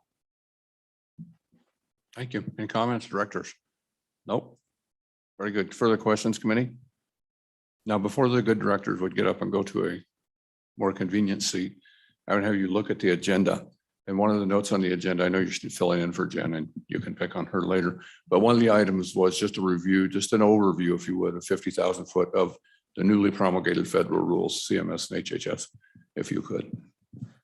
Mr. Chairman, happy to do that now. We are also in the healthcare staffing agenda topic on the agenda to give an update on the CMS rule, but happy to do a flyover, as it were, at 50,000 feet on the rule promulgations.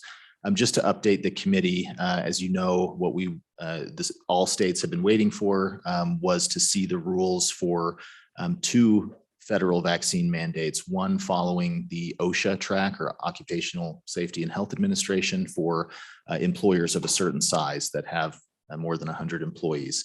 And also the CMS, or Centers for Medicare and Medicaid Services, vaccine mandate for specific types of providers that are enrolled and rely on Medicare or Medicaid funds. Also, as you know, in September, vaccine mandates were announced there. Those rules did come out recently, actually the day after you all gavelled out of the special session. We received those rules this morning. So I can speak to, at a high level, Mr. Chairman, the CMS rules first. And essentially, the way this will work is that certain provider types that, again, are enrolled with the Centers for Medicare and Medicaid Services that receive federal funds through those programs are subject to the CMS vaccine mandate.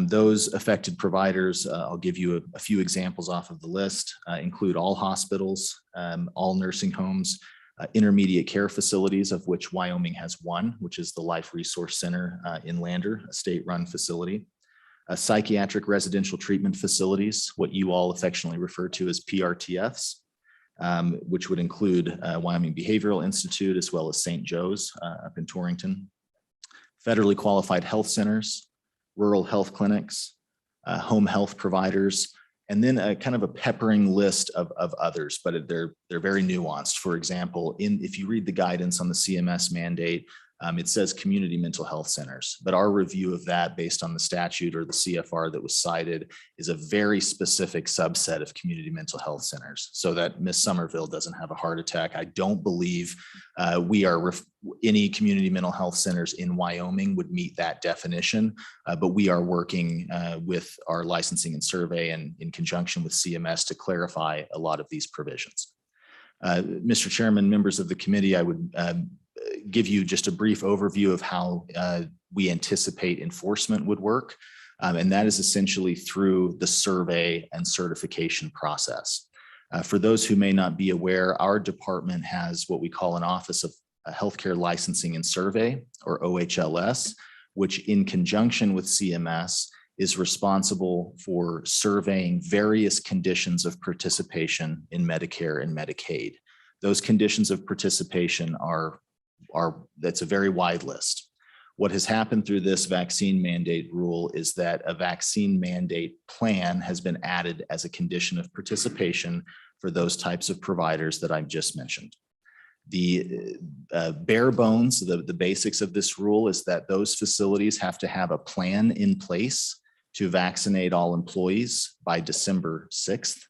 And that's when essentially the first part of a vaccine series would start, with the next series or the completion of the series due by January 4th. So essentially a 60-day timeline from the time the rule came out. What that plan also has to include for these facilities is a process for exemptions, whether medical or religious. As well as for folks who would remain unvaccinated in those levels of care or in those facilities, a plan to mitigate infection risk through testing or other infection control measures.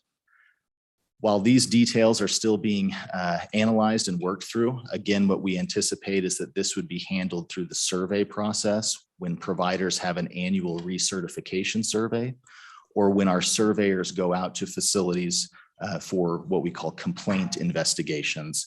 They would essentially add on a review of that facility or provider's policy on vaccine mandate. There are still quite a bit of devil in the details here that we are working daily with CMS, asking questions, trying to get as many answers as we can so that we can advise providers.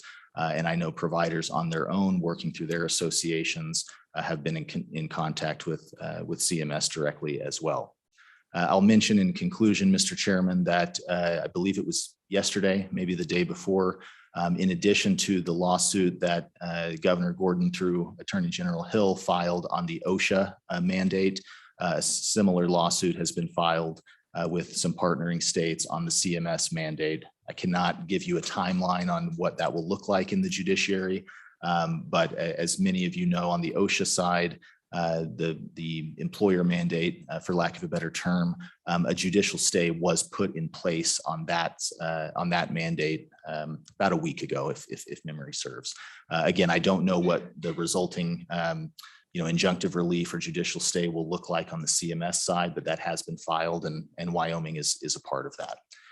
Mr. Chairman, that is a very, very high level overview of the CMS mandate. Happy to answer questions or go into more detail if necessary. Thank you, Director. Representative Stibar. Thank you, Mr. Chairman. You brought exemptions up.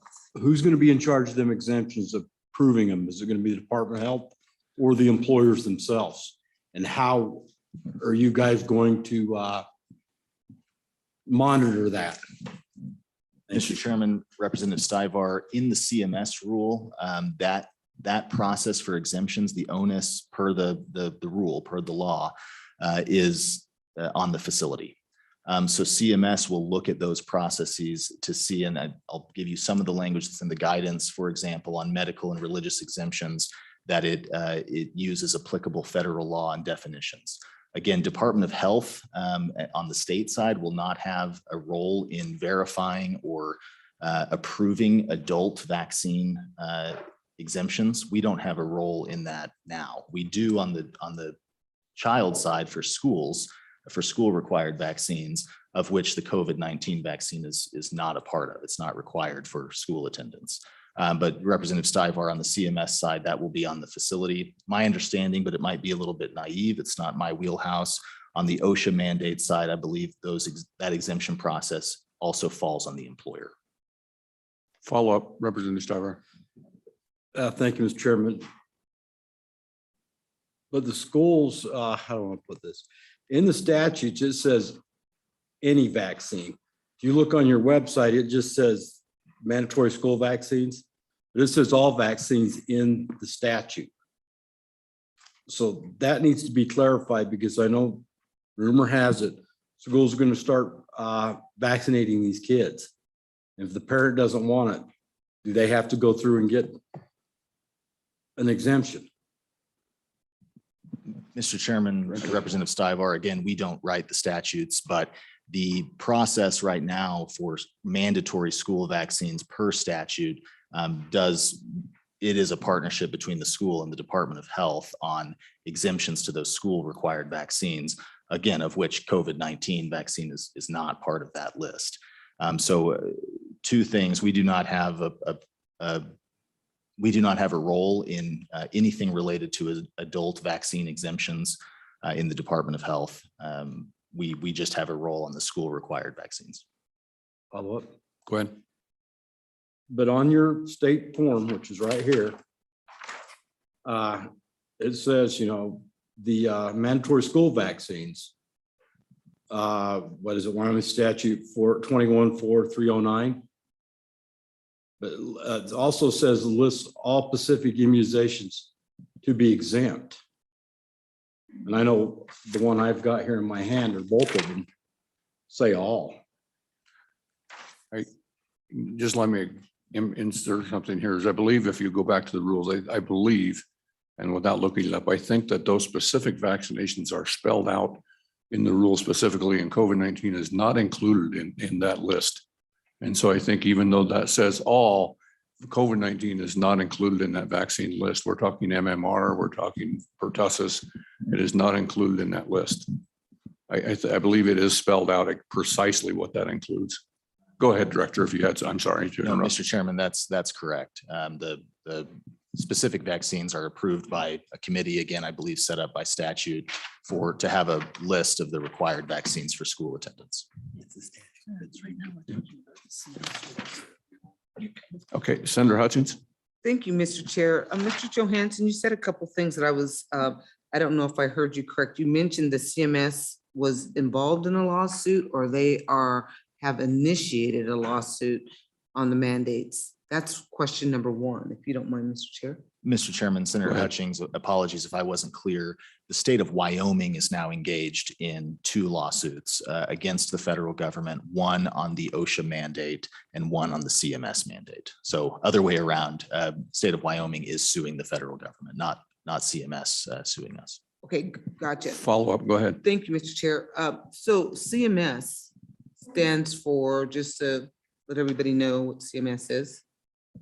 Mr. Chairman, Center for Medicare and Medicaid Services. Okay, so one of the things you also mentioned that I thought was unique, we've changed the terms from a mandate to conditions of participation.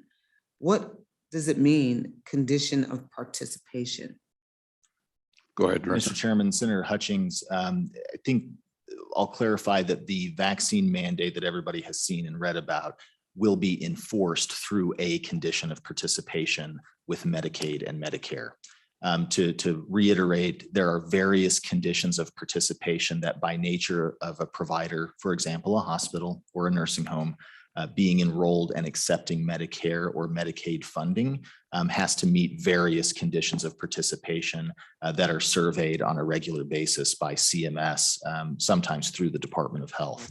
So that can be things like various life safety codes, or in this case, they've added as part of this vaccine mandate rule, another condition of participation, which requires facilities to have those vaccine mandate plans. Gotcha. Thank you. Further questions, Committee Chairman Wilson.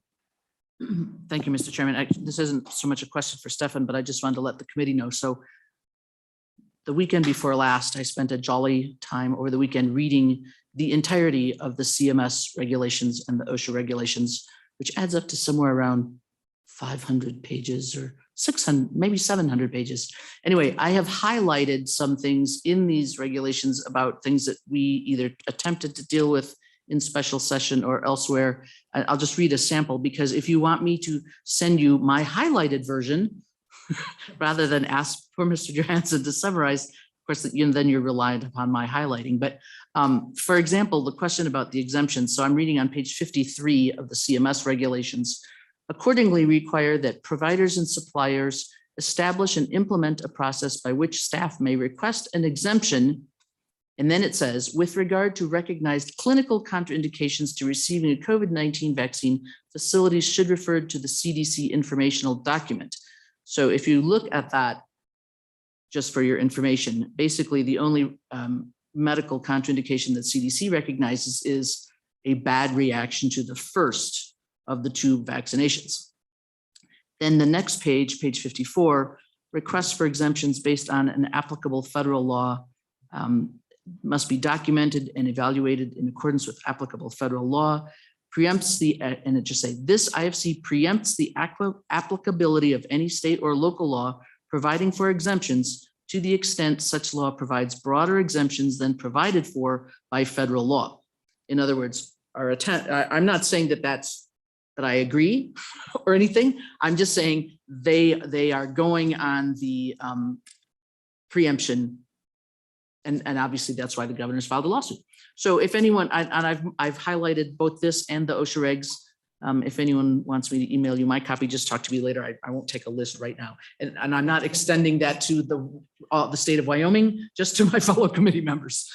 Would you print that out and put it in a Christmas package to me? No, I would not. But I'll be glad to email it to you, Mr. Chairman. Thank you. Further questions, committee? Oh, go ahead, Director. Mr. Chairman, just in closing, happy to answer any more questions or follow up with you all individually offline. There are resources out there, FAQs, et cetera, that information is changing on a daily basis, or at least more is coming in. We're getting clarification on certain things of how this will look, how this will work. I want to be fully transparent with the committee. Anytime, day or night, give me a call, shoot me an email. We will let you know what we know at that moment. Mr. Chairman, like I said, happy to stand for any additional questions, but may have saved the committee some time on the afternoon agenda for the Department of Health's portion of the CMS mandate. Go ahead. I don't care. Thank you very much for that presentation. We appreciate it. Jen would be proud of you. Very good. Committee, we're going to take a 10-minute break, and the audience can take a break as well if you want. We will return here at 5 minutes after 10 o'clock to begin our next subject. Okay. Thank you.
let's bring this herd of cats back together. I don't think I have anyone yet willing to move for reconsideration, so we might ask for it and see. Yep.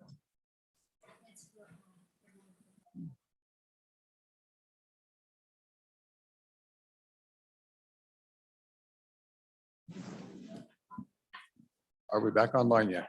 We are. Very good. Committee will come back to order.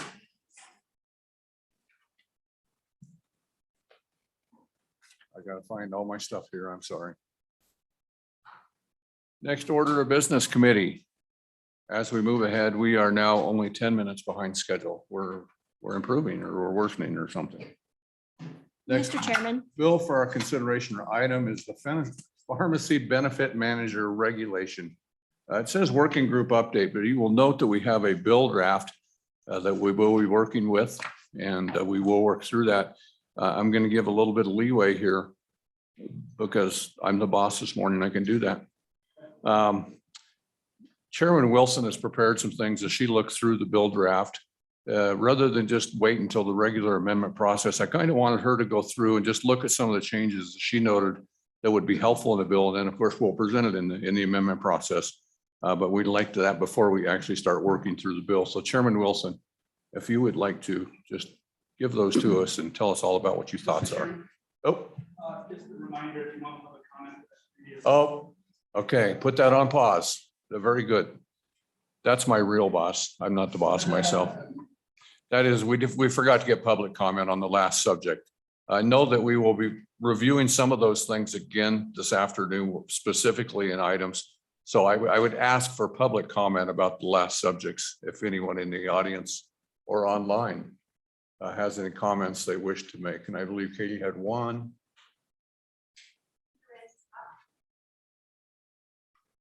And I can't see them yet.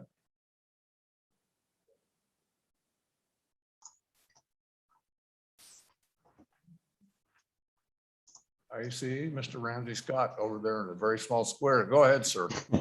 Welcome to Labor and Health. Thank you. It's good to be here as always. Ramsey Scott with the Wyoming chapter of the Alzheimer's Association. Don't want to make it 12 minutes that you guys are behind schedule. That's very good. You're running a tight ship today, so don't want to slow that down. Just quickly say, really want to thank the governor and his staff and the staff of the Department of Health for the work that they've done, including stakeholders such as our chapter into the discussion on how to spend these ARP dollars. Just want to highlight two things real quickly. One is the ADRC that you guys are going to see when you get those proposals. It's the Aging and Disability Resource Center. Wyoming is one of the only states that does not have one of those currently. And I think that the way that we've tried to come up with a solution for that, integrating it with our current 211 system. This is, we believe that this expenditure is really worthwhile, not only because it's going to help people trying to navigate different health situations for our constituents, people who might be dealing with an aging loved one and don't know quite where to start on where to seek help, what might be available in their resources like in-home care and adult daycare. But two, I think it's going to save money because it's going to save people time. They're going to be access to those resources quicker, which we believe will mean better healthcare outcomes. And two is the retention funding. Just want to call a highlight to that. In the process over the past months, we've heard, and in my day job, I hear a lot from medical groups and practices, hospitals, that they have a really hard time retaining staff that they've recruited in, that high-level medical staff, whether it be specialists or just general practice doctors. And then we also hear that from people who run long-term care facilities, keeping those lower paid jobs, the LPNs and the CNAs. They've been losing people even before the pandemic to fast food jobs because they're at the same or higher rate, and it's not as hard of a job caring for someone, especially when in a long-term care facility. So really would love just to highlight those two for you as really worthwhile expenditures of this sort of money from the feds. And just want to highlight those so you guys know what's coming down the pipe and stand for any questions you've had. Thank you, Mr. Scott. Questions from Mr. Scott Committee? Seeing none, I believe you're off the hook. Thank you for coming to see us this morning. Always good to see y'all. Thank you. Thank you. Any further public comment on our previous discussion? Seeing none, now we'll move ahead As I discussed, Chairman Wilson has some thoughts about the PBM legislation and some thoughts that he thinks would be improvements, and let's go ahead and turn time over to her. Thank you, Mr. Chairman. And appreciate that this committee. The reason that I've asked to discuss this ahead is just so that we could get the benefit of public comment on my 2-page amendment. It'll be much more useful that way. So looking at the PBM bill, which we looked at we heard the material in Riverton, we looked at the first draft in Casper. One of the things that I try to do when I'm dealing with bills is, as much as possible, work with existing statute rather than drafting new, because that way you avoid conflicts with what is in law already. And so that's what I have. And you should have in your packet, and excuse me, for the audience, Katie, are there some written copies out there, hopefully on Katie's desk? So, and I've actually put line numbers on this, so even so when we get to moving amendments, it'll be easier to deal with. But I'm just going to give you sort of it won't be exactly a 30,000 foot, maybe about a 7,500 foot, or I think people jump out of airplanes about 3,000. I'm not really sure, but anyway. So what I did, we have existing statute that is kind of shorthand referred to as any willing provider. This is existing law in Wyoming that insurers have to, if someone in Wyoming is a provider and is willing, they need to be able to provide care. And that bill, that's existing statute, which you'll see in the middle of the first page of this, 2622-503, already includes pharmaceutical services and products. That is in existing law. So what I wanted to do is bring that in and then end up deleting pages 5 through 7 and the top of 8, where we had all the wording about not prohibiting people from selecting their pharmacy, not denying the right of the pharmacy to participate. Because to my mind, what we did there was take 2.5 pages to say what was already in statute. So that paragraph in the italics writing in the middle shows you that existing 2622-502 and 503. And you can see, I don't know if Katie Xeroxed it in with color. I have my color one from home. But what I did was I added in that, which I had to bring in 2622 into the bill because it wasn't in there already. I add to the definition of an insurer contracted agents or benefit managers to make it clear that this would cover people that manage benefits or third-party administrators, as well as the insurer themselves. And then in the bottom, you'll see there in section 4, so it does say, okay, you can have incentives, you can limit reimbursement, but in paragraph C, existing paragraph C says, any group may contract with an insurer for provision of, it says, medical services outside of Wyoming. I delete medical and put in healthcare, which has just been defined in the paragraph before. And my thinking on that is this makes it clear. I mean, we already know, and I've circled it, that pharmaceutical services are covered in there. And by inserting the healthcare that includes that, I believe that that deals with the issue of the mail order pharmacy in what, to my mind, is a much cleaner way than having to try to draft that out over the course of 3 pages. Then you'll see as we go down, and this isn't that I put in some suggestions that were from other people about the metrics. Skipping ahead to not take too long, on page 10 of the bill, I do suggest taking out the reimbursement transparency paragraph as written there. You'll see it comes back later, because there were some things in there that we still don't have definitions for. The national average drug acquisition cost, we don't have a definition. We don't have a definition for national dispensing fee average. We don't identify who would calculate that, which I think might be beyond the capability of Department of Insurance. So I took that out, but you'll see what I do later. Then on page 11, where we talk about spread pricing, rather than try to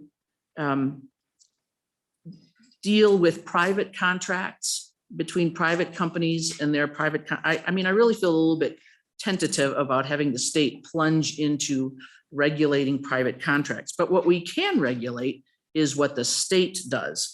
There's a bill working its way through Congress that prohibits the federal government from using spread pricing. So I have borrowed that language and applied it to the state insurance plan, which of course is a rather a big dog. And so I've worked that in that, and I feel that that is something that we can very fairly put in a mandate on how we contract. So I changed it just to that. Then another thing, and this is kind of, you know, I went to the statute books. I even brought my statute book with me. And there are some other things that I'll talk about when we get there. On page, so the bottom of page 19, maximum allowable cost, offering information and alternatives. So this is existing statute. We have a long section in existing statute on maximum allowable cost. And you'll see that this bill only comes in with a new, brings in paragraph F. So I went though and looked at all the preceding paragraphs in existing statute, which we don't see in the bill, but existing statute, and I sent you all emails of what the existing statute are so that you would have it. Madam Chair, Yes. I just want to kind of know where exactly you are on your amendment. I'm on, Page 1 or 2? I'm on page 2 of the amendment. Right, toward the bottom, line. 80% of the way down where it says page 20 before F Gotcha. insert. Thank you, ma'am. You know, the line numbers on the left sure turned out weird, didn't they? Sorry about that. I don't use that function very often. Okay, so in existing statute, which is what I emailed you separately so that you could have that if you wanted to. There's a whole bunch of paragraphs that say in paragraph D, in existing statute, which is not in the bill, a pharmacy benefit manager shall. And now you can't see this, I'm gonna just read it to you. So this is existing law. A PBM shall make available to each provider the sources utilized to determine the MAC, provide a telephone number, provide a process for the provider to access the MAC, review and update every 7 days.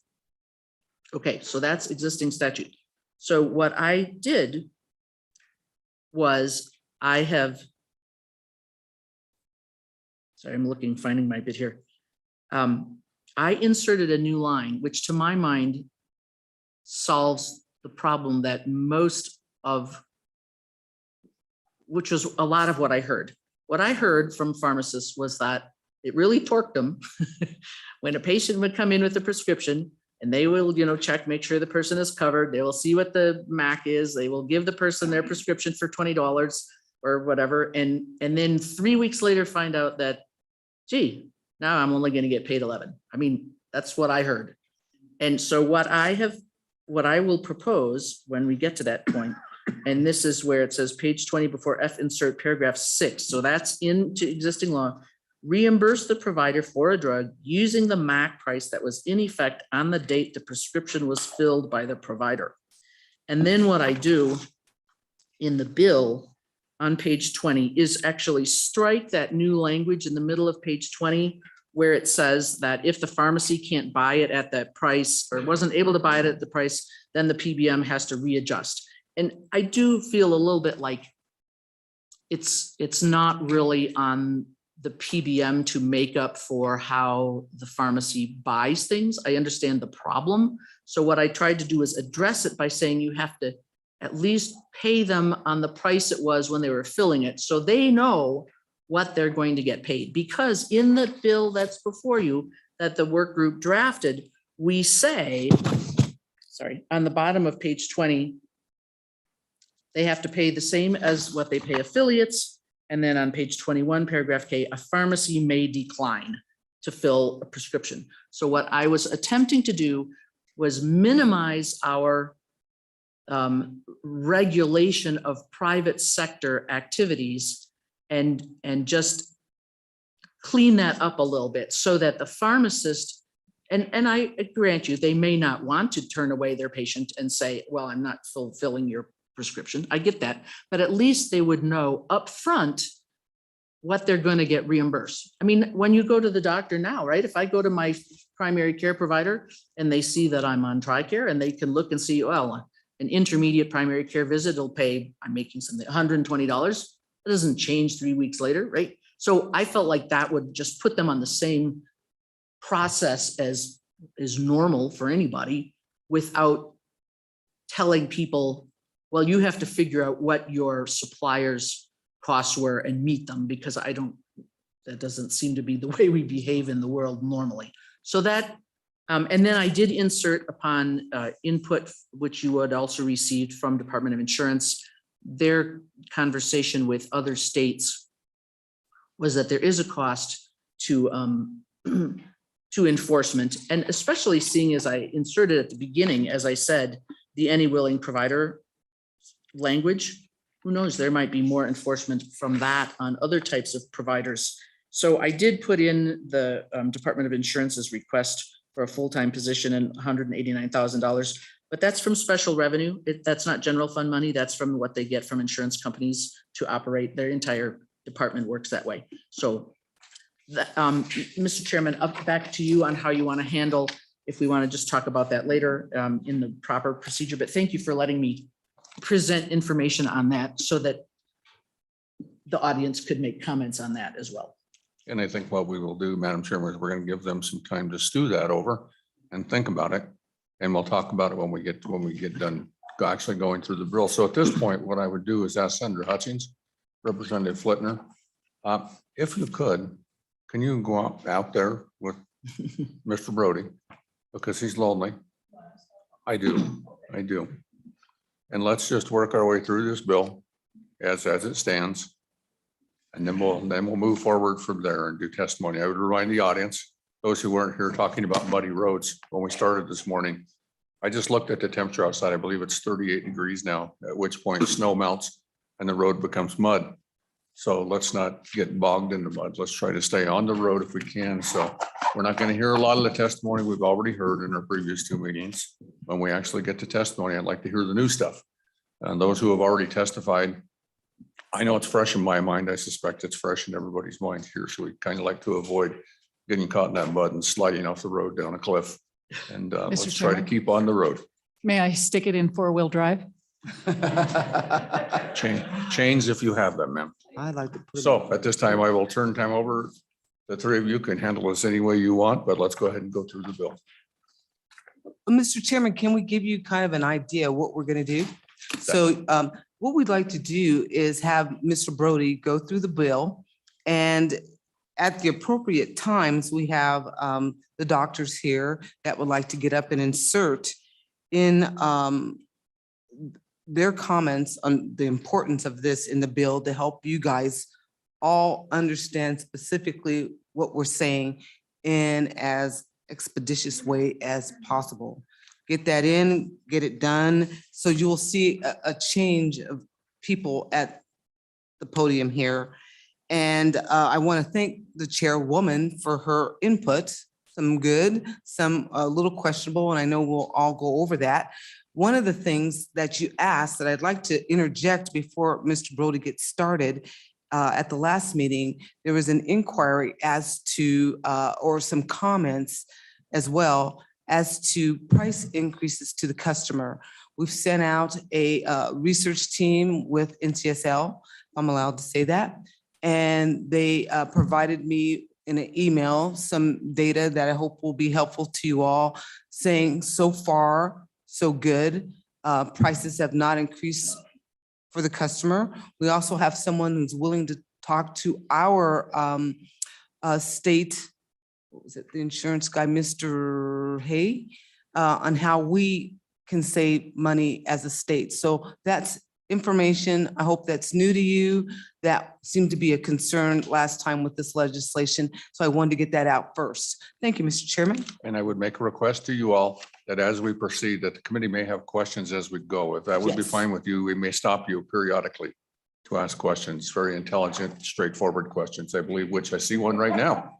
Representative Conley. Yeah, thank you, Mr. Chairman. And I actually do have a question for Senator Hutchings based on the NCSL document that you handed out at the beginning regarding not seeing increased prices. However, I'm curious if in your query that you included in it either the $10.49 that would be a dispensing fee that was in the version, I think 0.3, or the language that we see right now in 2552-108, or even Chairman Wilson's suggestion, because to me, this document from NCSL only makes sense if you included in it the bill's increase in dispensing fee, or else this is irrelevant.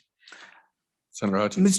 Mr. Chairman, Representative Conley, I believe in the bill, we have taken that dispensing fee out. I believe so. I'm going to have to wait until we get to that point and let the experts give you the input on that. But I believe that was changed. So hopefully you'll have new data.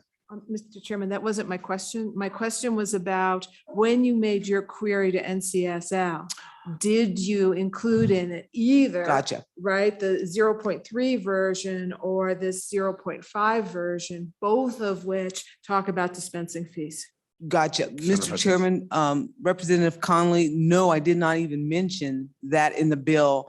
And that does beg the question. And what's really nice, we can always go back. And I did talk to some other states. A senator called me from West Virginia and I inquired there and they've seen no changes. And I spoke to a senator in Louisiana. They've seen no changes yet. As of 2021, NCSL again is tracking 29 states with PBM type legislation at the number of 81 so far. So this is huge for our country. And I hope the presentation today will bring it all home. But I will ask that question again with those numbers, just to give that specifically to you and anybody else who wants it. Chairman Wilson. Thank you, Mr. Chairman. So to Representative Connolly's question, so I just wanted to point out, because we can look at it while we're hearing. So the memo from NCSL has 3 links in it, and I just randomly picked the bottom link just because I had to type it in. And it does, it actually says link broken, but if you Google on that site and then search on the Visante study, I have that up now. And that one actually has in the appendix a document, 10-year cost of proposals impacting PBM tools by state, 2021 to 2030. So they're looking forward, and it lists all the states. I mean, I don't know if it's every state. It's a full page worth, and it has, the header has potential PBM savings lost. In other words, from the point of view of the appendix, the PBMs provide a tool of cost savings, and so savings lost. So, and then it has 4 separate columns: the cost of disclosure mandate, how much did that cost, the cost of the fiduciary mandate, the cost of the prohibition on PA and ST, which I'm not sure, I'm sure that explained it further in the document, and the cost of any willing specialty pharmacy. And they list in the millions of dollars, which is probably not what Senator Hutchins wanted to hear, but I'm just noting that that's what's in the appendix of that document. I didn't look at the others. I just saw it this morning. Mr. Chairman, Chairman Wilson, thank you. I was not able to, as you know, saw the date when that document came to me. I looked at the paragraph underneath that where she made a statement that so far the costs have not risen. So I don't know what that study is just yet. I will gladly look over that, review it, and discuss it with the NCL researcher and go from there. So I don't know if taking a tidbit out of a study right now would be accurate just yet. So thank you, Mr. Chairman. Okay, let's forge ahead down the road. Mr. All Brody, I right. believe you've been designated next. Thank you, Mr. Chairman. John Brody, LSO. So committee, before you, you have version 5 of the working group bill that was before the committee, the newest iteration from what was before the committee. at the last meeting in Casper. Moving to page 2, I just included a sort of catch-all staff comment in the sense that due to the kind of increased activity as of late of the legislature with regard to the special session and all the work required of LSO to provide for that session, the review for this bill, the preparation of this bill was not under normal circumstances. So normally a bill draft before it would get to a committee would go through multiple levels of review. I was able to get this bill through at least one level of review before getting it to the committee, but I just kind of wanted to make that statement at the outset. Moving into the bill itself, on page 2, line 18, it creates this statute 2852-105. And effectively what this statute does is creates a reporting requirement for pharmacy benefit managers consistent with the audit appeals process that's currently created in Wyoming statute. So as that appeals process is concluded, PBMs will have a responsibility quarterly to provide information to the insurance commissioner in regard to the total number of appeals filed. And then it'll have to delineate of those appeals, which were denied and which were upheld. Moving on to page 3. Excuse me, Mr. Chair. This is where we'd like to have Dr. Meyer interject his comments on page 2. If that's okay. Go ahead. Thank you, Mr. Chairman, members of the committee. My name is Matt Meyer. I am a second-generation independent pharmacy owner from Sheridan, and would like to thank you all for the opportunity to testify today. Really, section 2652-105 begins to address some of the current issues that we have with current statute, with the ability for enforcement. We can have some of the best statute in the world, and if there is no PBM oversight or accountability or enforcement of the statute, then who's to say that whoever is going to follow it. So with this section, really what we're getting broken down into is the beginning of that oversight and accountability, and also a protection for the PBMs from the sense that the quarterly reporting will delineate and go through the requirements of the PBMs and the outcomes of the audits in terms of the denials, the adjustments on those appeals, as well as proof that the PBM complied with existing state statute, as well as the proposed bill. And it will also give the Department of Insurance the required information and a PBM protection to validate complaints that are coming in from potential contracted pharmacies, to validate whether that complaint is accurate or not. Thank you. Okay, Mr. Brody. Thank you, Mr. Chairman. That summary of the statute that's being created here on page 2 and page 3 pretty much covers it. So with your permission, I would just move on to line 19 on page 3 and speak to that provision. That provision basically puts in place prohibitions on pharmacy benefit managers and health benefit plans when it comes to pharmacy services. On page 4, this is a staff comment that was included in the previous bill, but it is worth consideration for this committee to consider what a health benefit plan is. Under the insurance code, it's defined in the context of private and public. It may be appropriate for the committee to limit it only to private, to include both, or to go in a separate direction based on the testimony and experts here in the room. But it's certainly worth noting that the bill currently doesn't have that kind of definition in the bill.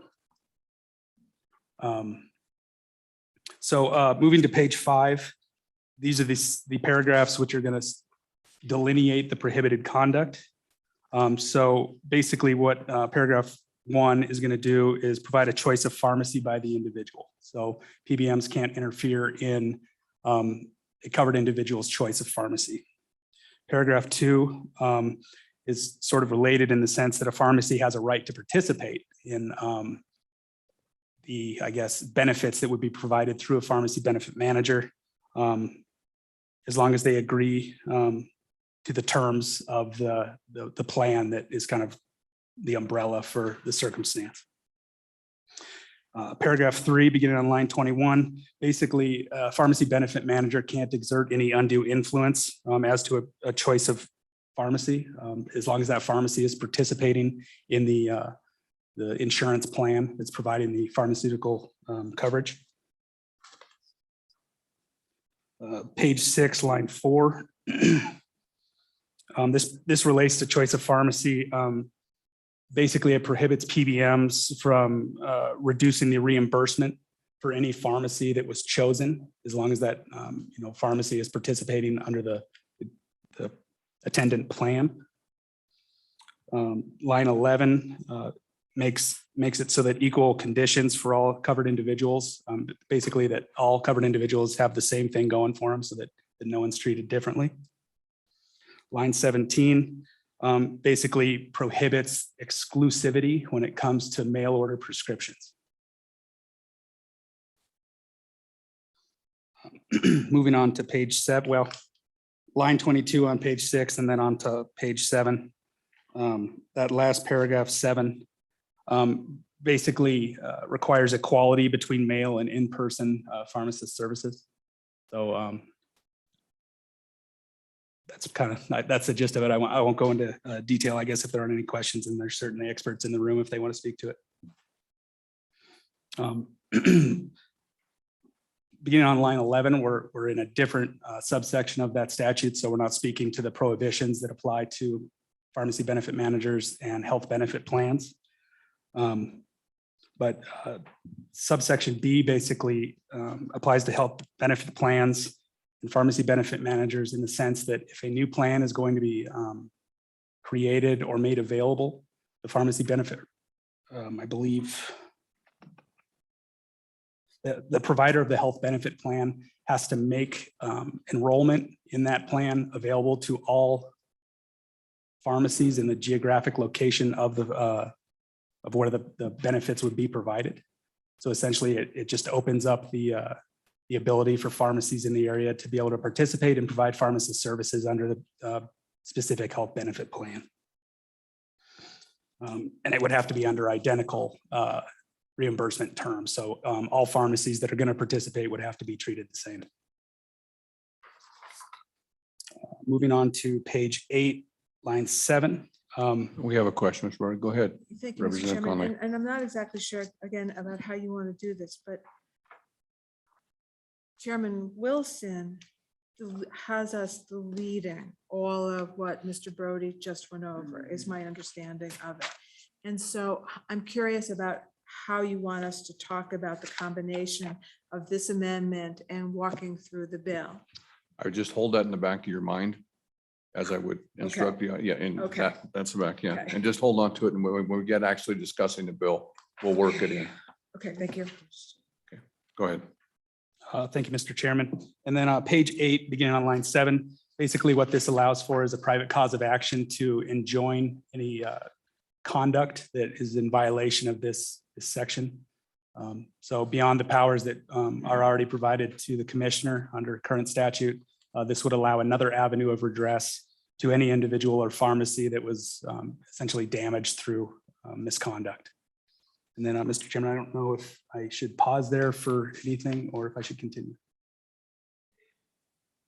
Senator Hutchins, what's your direction? Mr. Chair, if it looks like Dr. Carroll has some input at this point. Go ahead. Doctor. Mr. Chair, committee members, Melinda Carroll. I am a practicing pharmacist at King Soopers here in Cheyenne, which is a chain pharmacy, which would still benefit from this bill. So this language is going to make it so the PBMs cannot require mail order exclusively. We're not saying that they can't offer that as an option. It's just saying that they cannot exclusively have mail order. And then it gives our pharmacies the ability to participate in their plans and not be excluded from those plans. and being reimbursed at the same rate as those other pharmacies. A lot of times the affiliate pharmacies, which I believe in your packet of information that you have, you will see a vertical integration chart of PBMs, health plans, and pharmacies, where you can see where these PBMs own pharmacies and reimburse their pharmacies at a much higher rate than they would my pharmacy or Matt's pharmacy. So that prevents that practice from happening. And then basically this increases access to care for the Wyoming residents. And that's why this is ultimately an important part in this. I do appreciate the amendment suggestion.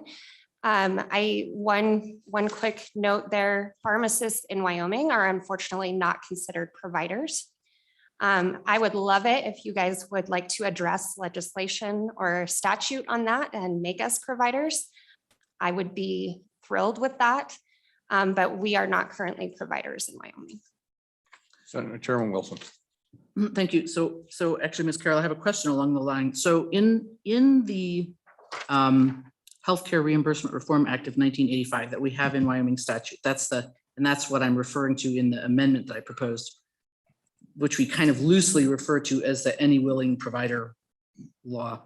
So from the definition in that, it says healthcare services means healthcare services or products rendered or sold by a provider within the scope of the provider's license or legal authorization, and includes but is not limited to hospital, medical, surgical, dental, vision, and pharmaceutical services or products. So to my mind, that does include them in the scope of this. So I guess my question there, and then of course I have an amendment bringing in the word healthcare rather than medical, because I do admit, that's why I was trying to fix paragraph C. Do you think that the any willing provider statutes would cover this issue if it were enforced? I mean, is that more the issue, do you think, or can we, do you have any thoughts on that? Mr. Chair, Madam Chair, I do think that if enforcement were to happen, this could potentially solve the problem. My concern is that language, the provider providing these, these services, and that unfortunately, legal terms like that have been used to exclude pharmacists previously. And that would be my concern with this. Follow up. So do you mean in the phrasing, including but not limited to hospital, medical, and pharmaceutical services or products somehow excludes the pharmacist? Is that, that seems amazing. Mr. Chair, Madam Chair. So my concern is actually where in the definitions, healthcare services means healthcare services or products rendered or sold by a provider. So that sentence right there, the definition, sold or rendered by a provider. Again, pharmacists are not considered providers. Interesting. Go ahead, follow up. So I guess to follow up there, so what kind of provider would provide a pharmaceutical service or product if not a pharmacist? Mr. Chair, Madam Chair, that's a fantastic question. Doctors' offices can also dispense pharmaceutical products. They can administer pharmaceutical products. They do dispense out of offices even. And so, yes, doctors, nurse practitioners, who are all considered providers, can offer that care. Mr. Chairman.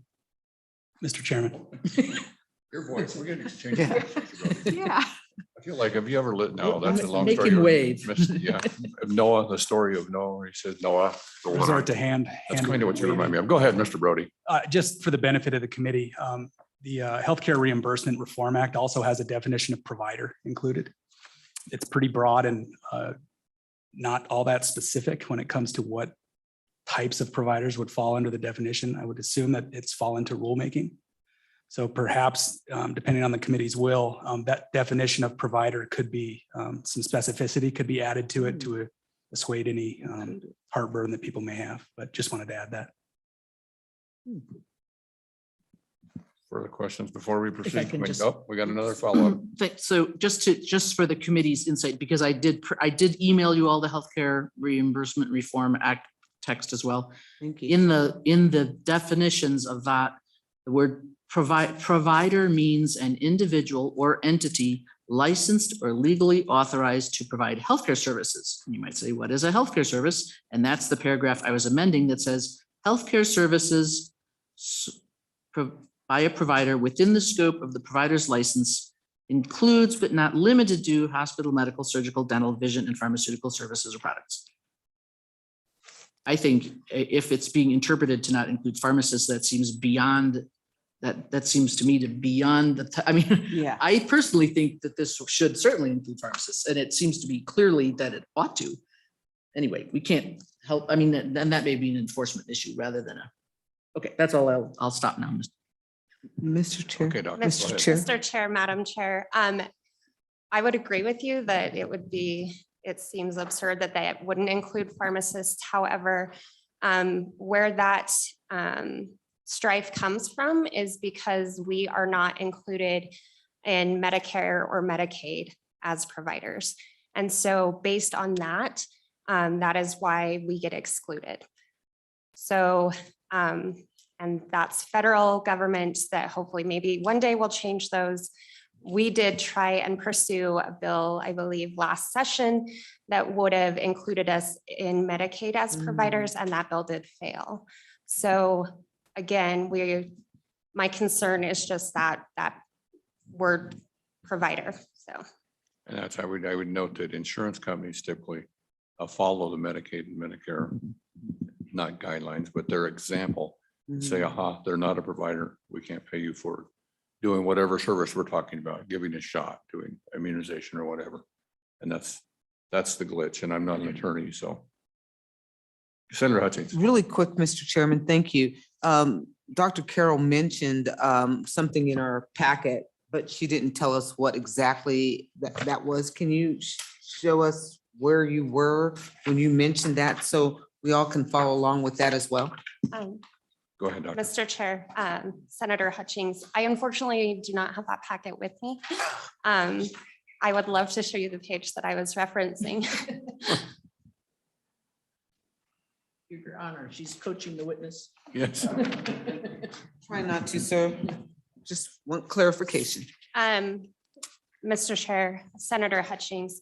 So what I was referring to is these charts in here that are showing that vertical integration of basically the health benefit plans and PBMs consolidating and then buying pharmacies. And you can see that this is kind of a picture through time with 2019 or 2018, 2019, and 2020, I believe.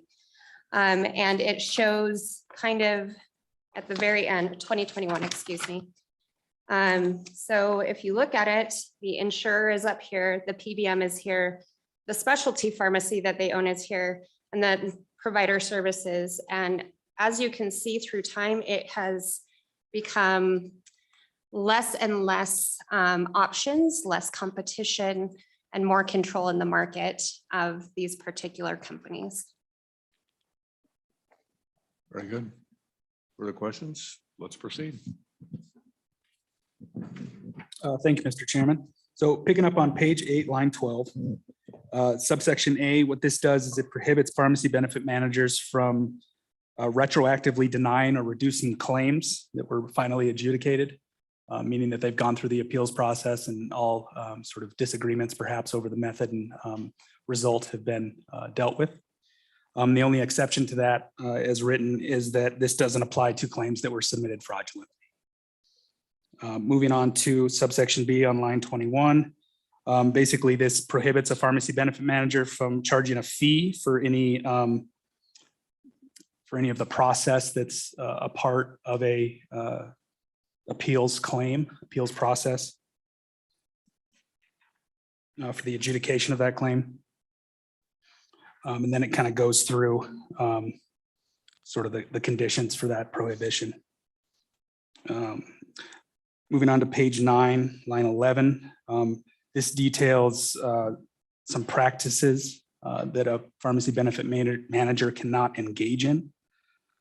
So the reimbursement for any drug, starting on line 14, can't be based on patient outcomes.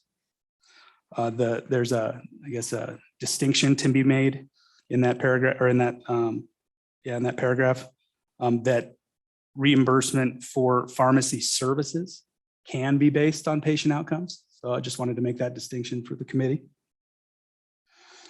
Moving to line 22, there can be no point of sale fee. And in a similar regard, there can be no retroactive fee when it comes to prescription drugs. And then page 10, beginning on line 2, this prohibits pharmacy benefit managers from deriving any revenue from a pharmacy or a covered individual in connection with performing services of a pharmacy benefit manager.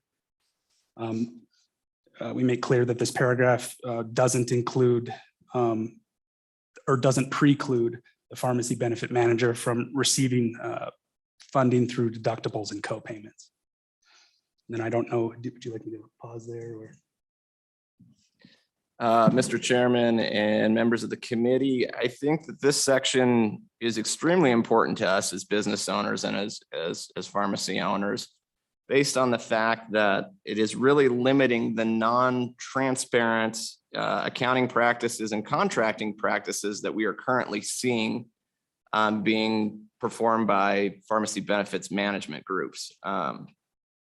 Really, pharmacy claims are a little bit different from medical claims in the fact that they're all done real time. So when we transmit and submit a claim through the switch and are given an authorization to dispense a medication, we are being told what the patient's copay is going to be, what the total cost of the medication is going to be, and what we are expecting to receive from the PBM.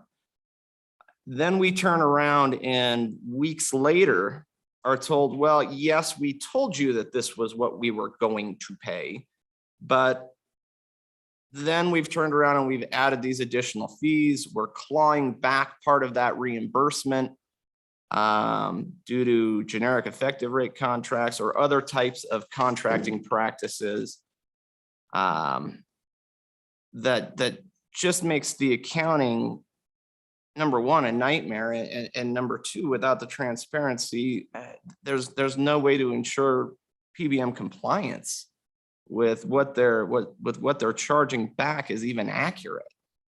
So this section of the bill is extremely important to us, letting us know again that we can rely on what that real-time adjudication is telling us in terms of what is going to come back financially to pay for the cost of the medication that's being dispensed.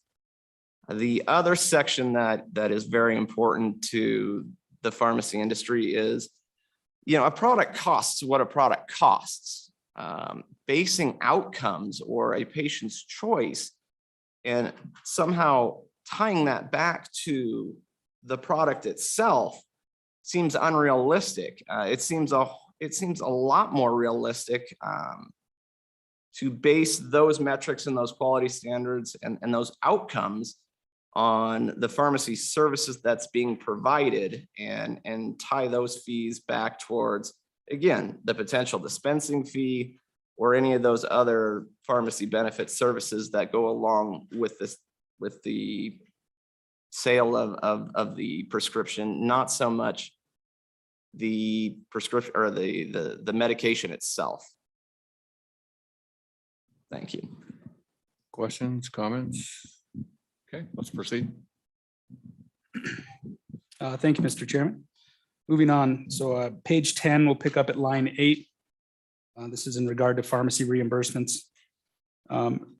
Essentially, a pharmacy benefit manager reimbursement can't be less than the national average drug acquisition cost for that prescription drug or pharmacy service. And this has to be at the time the drug is administered or dispensed. And then this will also include a professional dispensing fee commensurate with the national dispensing fee average. This paragraph's kind of set up in two parts. So that was the first part. I Second- would have a question there, and that is, when we're talking about the national average drug acquisition cost, can you tell me, or anyone there, Taylor, tell me, who calculates that? Where does that number come from? You know, perhaps an expert in the room could offer that. I would say that in a sense of LSO attorney, we would be nervous that there isn't further definition as to what that is, who would set it, when it would be set. Those are certainly things of concern. I guess that would be my question. Is it a static number? Is it a fluid number? Anyway, I believe the good doctor has an answer for us there. Mr. Chairman, so that number is done by a survey. There's a couple different organizations out there that do this survey. NACDS and CPA conducts that survey. And the current number for the cost to dispense a medication is $12.40. So I know some of the information that the committee has received from health insurers saying that, you know, we get reimbursed $1.50. That is true, but it costs us $12.40 to dispense a medication. Follow-up question, and then we'll go to your question. That is, how often are those surveys done? Are they a yearly survey, every 6 months, every 6 years? What? Mr. Chairman, so normally it would be a yearly survey. The last survey that I have seen is from 2018. And so I don't know if we kind of fell off the rails because of current situations or, you know, our current environment. But yes, the last survey that was produced was in 2018. And certainly I understand LSO's concern here, your concern here. We are up for suggestions. Chairman Wilson, you had a question. Thank you, Mr. Chairman. So I did, right? Just thinking from the enforcement angle, if we're going to ask the Department of Insurance to enforce this, we have something here that is, you know, after months, still hasn't been defined in the definitions. Are we hypothesizing that someone at the Department of Insurance, every time there is a complaint, will Google a 2018 survey to see whether, I mean, I don't see how this language in law can be enforced. It's very unclear to me. So the second part of my question then is the line that I put into my proposed amendment, just saying that the PBM will pay at the MAC that is in effect at the time the prescription is filled. You know, in my ignorant mind, that seemed to make it simpler. What was your thought on that? So the first part is, how can we get the Department of Insurance to enforce this paragraph? And second, does the possible amendment make it clearer? Go ahead. Mr. Chair, Madam Chair. So the enforcement question is a completely reasonable one. With this, the national average drug acquisition cost for prescription drug, that is defined by CMS. So CMS is the one that reimburses based on that, and they have the definition for that. What that is at that given time. So that would be something that is readily accessible with that information. As for the dispensing fee, again, I would be open for recommendations on that language. And that would be something to be discussed in the bill working, I would believe. As soon as I find my green light, Representative Conley, go ahead. Thank you, Mr. Chairman. And I guess I'll ask this to Mr. Brody, that there was a lot of discussion at the last meeting about including, it was, I think, $10.49 as the dispensing fee in this paragraph, and that was removed. But it looks to me like that's all that was removed. So then we continue to have the language, plus a professional dispensing fee commensurate with the national dispensing fee average. We've just heard that that is over $12, so even more than the 1049. Isn't it true or then possible that the cost to consumers that was discussed at last meeting would be even more than what we're seeing in the last bill rather than less by taking out the 1049? Not that I want the 1049 in there, but that there's no change here that takes care of the concern that there could be hundreds of thousands of dollars in cost to Wyoming consumers with this current language. Mr. Chairman, Representative Connolly, I'm certainly not a policy wonk when it comes to health insurance and pharmaceutical services. But I would say I follow your logic and I don't find a problem with it. I think there are experts in this room that may be able to opine more appropriately on that topic, however. Okay. Further questions, committee? Seeing none, proceed. My name's Eric Solon. I own the Medicap Pharmacy in Casper. As I think reviewing my testimony from last time, I repeated a couple times, we were only 2.5 years old, but we are a brand new pharmacy there. But what I've done to address this pharmacy reimbursement and transparency section is I've actually ran numbers from my pharmacy, even as late as some of them close of business last night. As of my close of business last night, November alone, I had 239 scripts that I had paid for, filled, dispensed to the patient, and I was under reimbursed my cost $3,000. Now we're that was through the 11th of the month. That's real money that I spent that I'm not getting back from the payers and the reimbursements. That's pretty massive in just a week and a half. If you guys remember, about 17% of our scripts that we dispense are paid under cost. And since our last meeting 6 weeks ago, I've had 1,300 scripts have been paid below cost.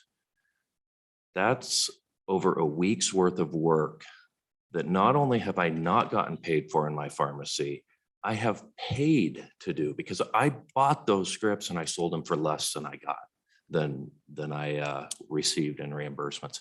These are big numbers. And when you spread this out over a year, I mean, we're looking at $106,000 for a typical pharmacy that does 200 scripts a day, 106,000, and that's below cost. Again, that's money that the pharmacy has spent that they're not getting reimbursed for. That's not even making money. That's not even paying your staff. That's not anything above just getting that product into my store. And one of the references here was just a moment ago is what we're doing going to cost hundreds of thousands of dollars to the citizens of Wyoming. I'm paying hundreds of thousands of dollars, one citizen. I am. I mean, that is what it's costing me. If I were to add my costs for my overhead, it comes up to be $230,000 annually at the level that I'm at in my pharmacy right now. Now, we've grown from 0 scripts to 200 in 2.5 years. I don't see that stopping. These are big numbers that are costing pharmacies because we're not getting reimbursed. Somehow we have to have regulations that make sure that we get, that I'm not subsidizing this, that those hundreds of thousands of dollars that our patients are paying for their healthcare insurance, somehow they're not getting to us. And in the middle there, these companies, while we're paying for it, they're making record profits. And I believe it was referenced back in September that one of these PBMs had just spent $52 billion buying another business. No, I spent that money because I wasn't making the money that they should be paying me. That is why this is so important. We have to have something in here that defines what a pharmacy gets reimbursed. Because right now, I mean, it's going the wrong way. It's upside down. Another pharmacy here in Wyoming, community of just 3,000 in this community. October costs, they dispense medications $10,500 below their cost. That's insane. Is that, it's in the packet, sorry. Somehow this paragraph needs to be included in here to cover our costs and give us something to live on too. I mean, it is, that's $250,000 below what I should be making. Now, every single pharmacy that you go to here, your Walmart, your Walgreens, I'm not fighting just for me. The reason that they have one pharmacist working 12-hour shifts and 2 technicians to try to do their 400, 500, 600 scripts a day is because they're losing this money too. And those pharmacists do not see those losses because the corporation, their software doesn't show them. Every script that I process, I see how much I lose or make on it. Every single one of them. They don't, they shield it. And then when these Walmart, Walgreens corporations go to fight for reimbursements, they fight for them. They don't fight for everybody. And we're here fighting for everybody because I have friends that work in the corporate pharmacies. I was on the news or on the radio yesterday morning with Glenn Woods out of Casper. And I had pharmacy owners from corporate pharmacies call my store and thank me for doing this fight for them too. Because all they see is that they're losing staff. They're not able to take care of their patients because they're not making a profit to have the staff to do that. They don't see the numbers. Once I sit down with them and show them the numbers, they can't believe it. They can't even believe they still have a job.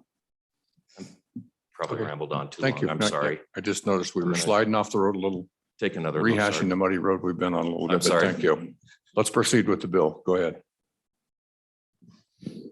So, Mr. Chairman, as I was stating, 2552-108, there on page 10 has 2 parts. So that first part is the sort of the floor for a reimbursement level consistent with the national average drug acquisition cost. The second part is that if the national drug average drug acquisition cost is not available at the time the drug is administered or dispensed, then a pharmacy benefit manager has to reimburse an amount not less than the wholesale acquisition cost of the drug. And that term wholesale acquisition cost is defined in federal statute. That's what's referenced there. And that's in federal code governing health insurance for aged and those that are disabled. I can recite that to the committee if they'd like, or I can continue. Just wanted to give you the context of that federal citation.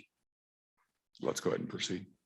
I guess one thing to note, and this is just kind of came up as part of the discussion, if national average drug acquisition cost is a term defined by CMS, the committee may wish to consider what circumstances would be present where that average cost would not be available, thereby requiring the second part of this statute to be used, if that makes sense. It seems if it's a term or a number that's defined by CMS, it would always be present and always available. But again, I'm kind of shooting from the hip because that's new information to me today, but just something for the committee to consider.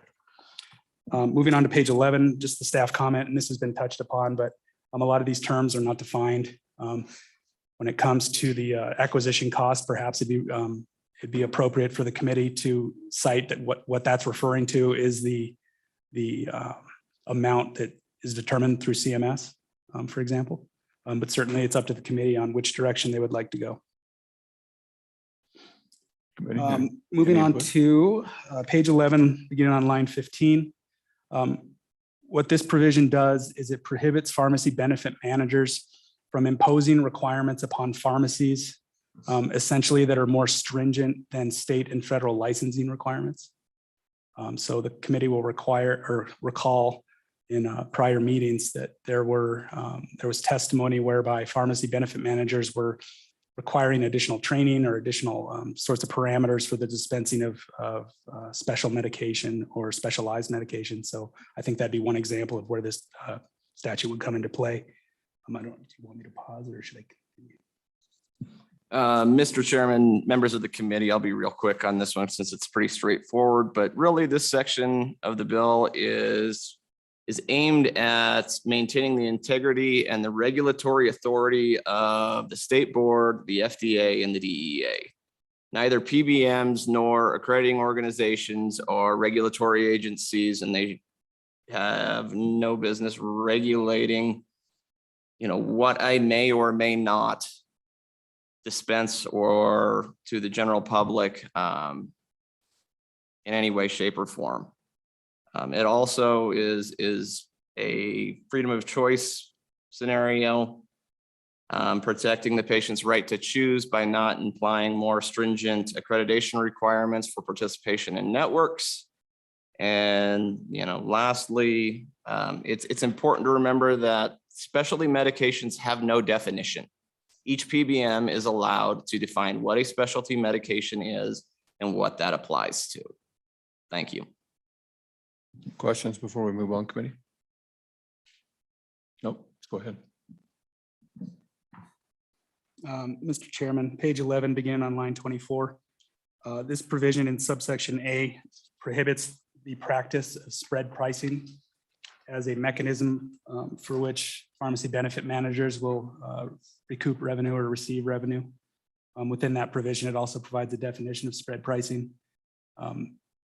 Certainly the revenue approaches for pharmacy benefit managers include this and many others. So I would certainly defer to the experts in the room to put more meat on the bones when it comes to those practices. But that's essentially what subsection A does, is prohibit that.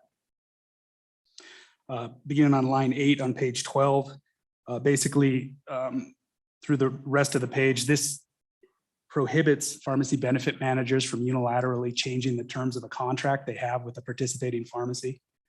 And then there's a bit of a safety valve in there, allowing for the modification of those contracts if notice is provided to the pharmacy and the pharmacy agrees to the change in the contract, or if federal law or state law requires the contract to be modified in one way or another. It allows for that sort of flexibility, but those are the only two circumstances.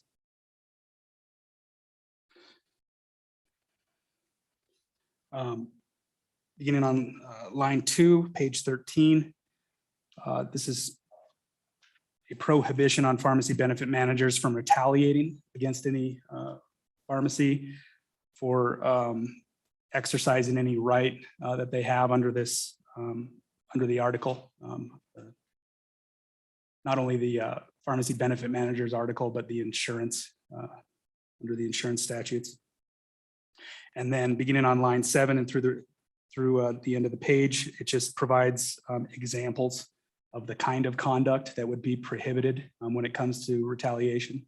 So for example, refusing to renew a contract, terminating a contract, things of that nature. Beginning on, well, and I maybe have spoke too quickly, but beginning on line 19, it does delineate what would not constitute retaliation. And then that would continue on to page 14. Just a quick question here, Mr. Brody, on line 16, line 16, page 13. We're talking about failure to promptly pay the pharmacy. Do we need to define that better? I mean, what is promptly? Promptly to me means, right now. Does promptly mean a week? Does it mean a month? What does that need to be better defined, or just an idea or thoughts on that? Mr. Chairman, thank you. That is certainly a policy decision for this committee, but I think you've noted an important point.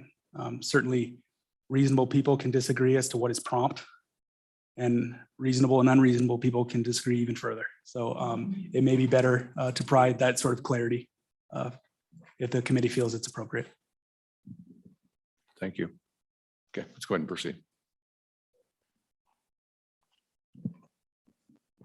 Similar to earlier in the bill, page 14, line 8, this just allows for an covered individual or a pharmacy to bring a cause of action to enjoin any conduct that has harmed them in violation of this section.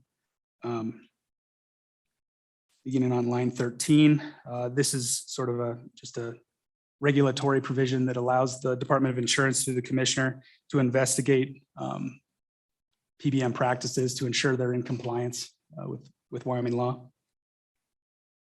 I don't know if I should pause, but I will. Mr. Chair, so this is important to the pharmacies of Wyoming because all of these things happen. All of these things that are listed in here. Pharmacies are retaliated against. They do have contracts that are terminated. And the private right of action, I would like to say, is very important because there are times where potentially the Department of Insurance was not able to come to a reasonable conclusion on complaints from pharmacies. And this gives the pharmacy the right to pursue that as well, based on this statute on it. And then promptly, the definition of promptly, there is a definition from CMS for Medicare D plans on what a prompt payment is. And that's just a side note there. And it is 14 days. Other than that, like I said, these things are addressed because these things happen and they happen to every pharmacy, chain pharmacies, independent pharmacies, all of them. So that is why we are asking for this language to be put in there to prohibit practices that have become abusive. Go ahead, Chairman Wilson. Thank you, Mr. Chairman. So Ms. Carroll, and I don't know, Mr. Brody may be your lifeline on this, I'm not sure. So on page 14, paragraph D about the cause of action. So I'm not an attorney, but I'm not quite sure, does the Wyoming Constitution, and I couldn't find it fast enough, has something about not hampering anyone's access to the courts. I mean, don't individuals or businesses always have a right of action to go to the courts? I'm not clear what this paragraph adds. Mr. Brody. Madam Chairman, I guess I didn't come up with the language and the insertion of this language in this draft bill. I can say that perhaps, I'm speculating, but perhaps a reason for this provision is the doctrine of administrative exhaustion, whereby if there is an agency apparatus to deal with these sorts of disagreements and claims, that you have to go through that process in its entirety in order to have standing in a circuit court, district court in the state of Wyoming. So what this may be doing, again, maybe the provision needs to be worked to make that clear, is that this allows, if that administrative avenue is just not happening or it's not happening swiftly enough, to allow for the pharmacy to, in a sense, circumvent that administrative avenue and take it straight to the courts for a more immediate decision.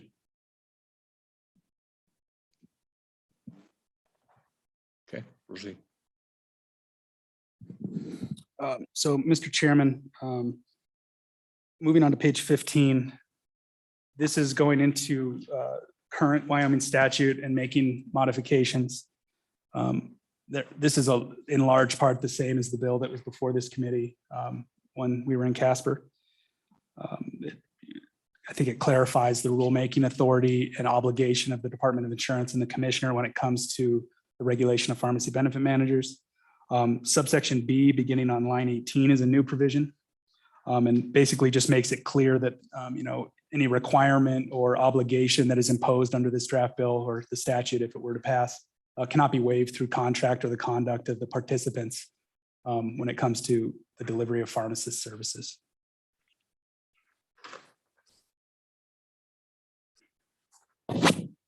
Pardon me. Moving on to page 16, this is going into current statute and inserting the definition that you've seen before of maximum allowable cost list. That definition has remained unchanged from Casper. So I'll just keep going unless you would like me to pause.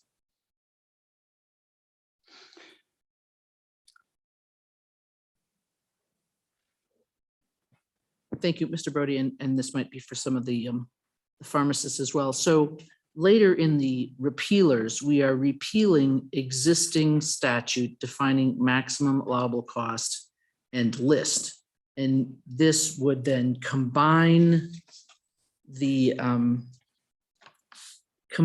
definitions into one thing, maximum allowable cost list it adds some categories that are not currently in statute to the biologic product or other prescription drug, which I'm not really sure what that would be, but that's okay. But then the A through G, I guess it's not clear to me what say the insurance department in enforcing this or anybody, what are they supposed to do with the information in A through G? I mean, I don't really, because I don't know what they are and they're not really defined. Average manufacturer price, average wholesale price. I suppose it's accessible somewhere, but if someone were to go to the Department of Insurance with a complaint what does the insurance department do with this list? I don't know. I mean, I don't know enough about pharmacy to know what anybody would do with this list. Why is it there? Go ahead, Doctor. Mr. Chair, Madam Chair. This list is a comprehensive list of what the PBMs have been using for determining reimbursement to pharmacies and their maximum allowable cost. So this list has grown over the years because PBMs have found different ways to determine that. And these are the different ways that they have thus far found to determine that maximum allowable cost or what they're going to reimburse the pharmacy. And that is also why letter H on page 17, line 3 is included. Any other factor that a pharmacy benefit manager or healthcare insurer may use to establish reimbursement rates to a pharmacy or for pharmacist services. And that is because statutes like this have passed in many states where our statute passed in 2015 with that. And PBMs are creative and have found ways to get around statutes. So Follow, go ahead. You're on. Sorry. So, but I guess my question, so the existing definition says maximum allowable cost means the maximum amount that a pharmacy benefit manager will reimburse a pharmacist or pharmacy for the cost of a generic drug.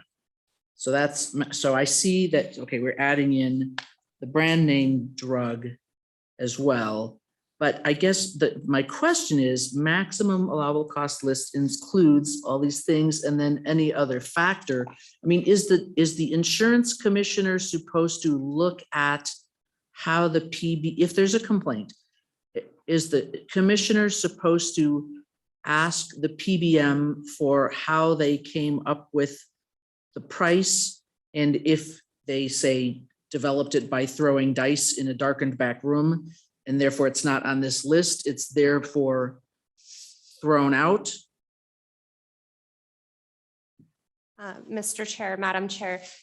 So it is in current statute that they have to provide how it is determined, the maximum allowable cost or what they're reimbursing the pharmacy. And then I would also say that the beginning part that we were talking about, 2652-105, the reporting that they're going to be required to do should have this information in those reports for the insurance commissioner to have access to. I believe that this provides further clarity to that on what information they need to provide. So just follow up. Go ahead. So then to my understanding, if there's a complaint, let's just say the pharmacist says, cost me $40, I only got paid 23. And they complain to the commissioner can request from the PBM the national average drug acquisition or look it up himself, the wholesale acquisition cost, the average manufacturer price, the average wholesale price, the brand effective rate, the discount indexing, the federal upper limits, and anything else that the PBM used, throwing the dice in the back room. And then the commissioner looks at all those things, and it sounds kind of like ninth grade algebra to me, I'm not sure, but says your price is not based on any of these things, therefore it's rejected. I mean, is that what the process that you would visualize happening? Mr. Chair, Madam Chair. So this would first go through the appeal to the PBM. So the pharmacy would first have to say, you have under reimbursed me on this medication. I would like to be paid more, and we would go through that process first. At that point, if the PBM did not follow statute, did not give reasonable, locations where they found the price that they reimbursed the pharmacy at, all of those things. At that point, the pharmacist could then take the complaint to the insurance commissioner and say, this is an appeal I made. This appeal was denied. This is the information that they provided. And at that point, the insurance commissioner could find if they were in violation of the statute or not. Senator Bouchard. Thank you, Mr. Chairman. Just along the lines of what I see on page 16, I don't look at it as much as what's going to be enforced as much as I see it's going to create transparency. I mean, isn't that what we're doing here? We're defining it. If they don't put this out in transparency, then there's going to be enforcement. But for the most part, you guys don't get to see all this stuff now. That's the problem, right? Is that correct? Mr. Chair, Senator Bouchard, that is correct. This provides more transparency on how PBMs are reimbursing for services that have been provided. So it is a transparency issue. Very good. Let's proceed. Thank you, Mr. Chairman. Moving on to page 17. Again, this is a staff comment that was in the previous bill, but still worth inclusion, I believe. In numerous places in this bill, the term pharmacist services is used. The usage of that term is not always consistent when it comes to whether it includes prescription drugs.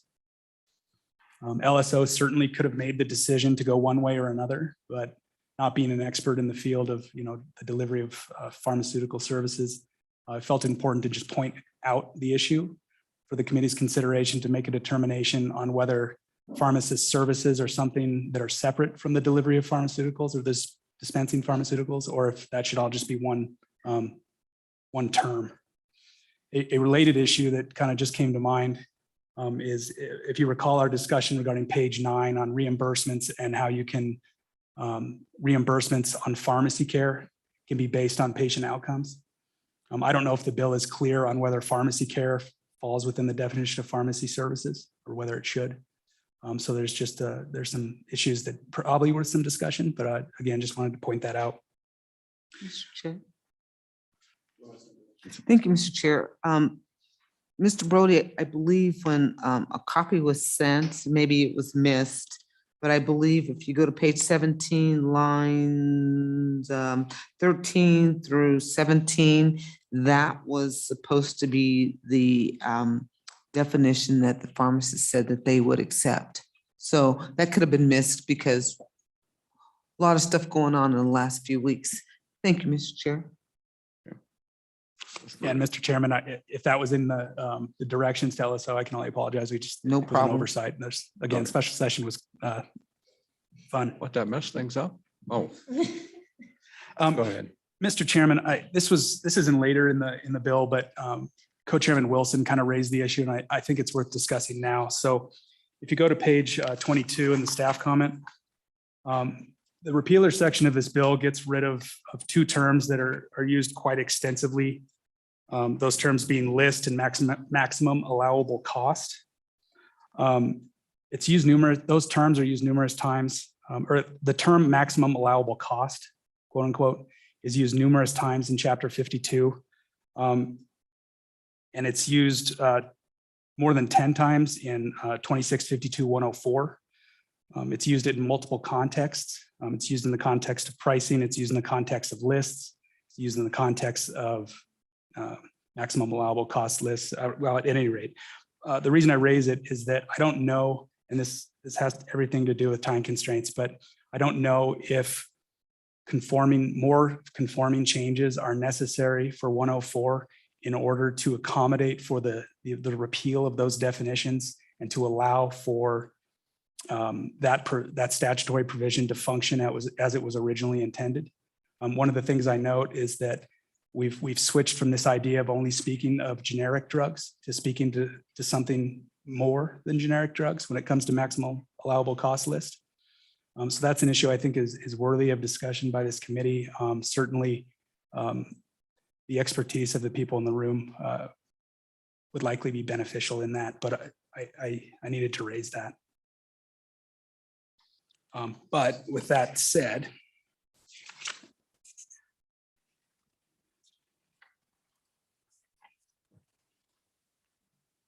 moving to page 18, I believe. Yep. So page 18, this is goes into existing statute on the pharmacy benefit manager audits. This page basically takes the timelines that apply to those audits and decreases the deadlines or the time periods that apply to pharmacy benefit managers and those others involved. Thank you, Mr. Chairman. So actually, this is a question for the pharmacy folks. There was a question brought up on page 18, lines 8 through 10 about the period covered by the audit. And the comment was made that the Board of Pharmacy requires pharmacists to keep records for 2 years. So by limiting the period cover, I mean, I guess I don't see you'd have to keep your records 2 years anyway.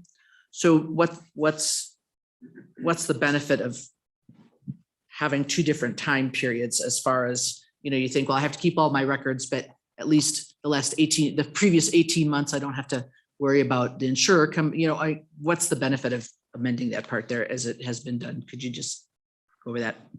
Mr. Chair and Madam Chair and members of the committee, the reason that we felt that a reduction to 6 months versus a 2-year reduction rate is the PBM's claim that all these audits are being conducted in the effort to deter and detect fraud. So if that is truly our goal and our goal is truly to minimize expenses to the healthcare system and to the insurer itself and the wasted dollars there, wouldn't we want these audits to occur sooner rather than later?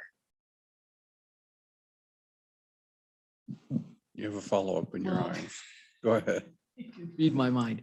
So, and again, it's not an area that I know. My background is more, inpatient type things or doctor's offices and stuff, but supposing, and I think of like the opioid issue, couldn't there be a situation where the PBM might become aware of prescription patterns that extended out?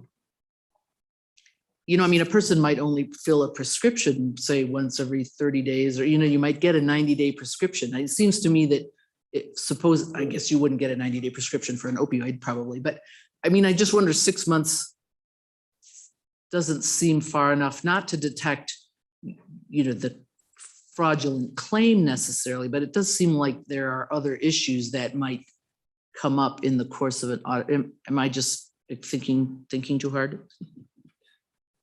Go ahead. Mr. Chairman, Madam Chairman, members of the committee.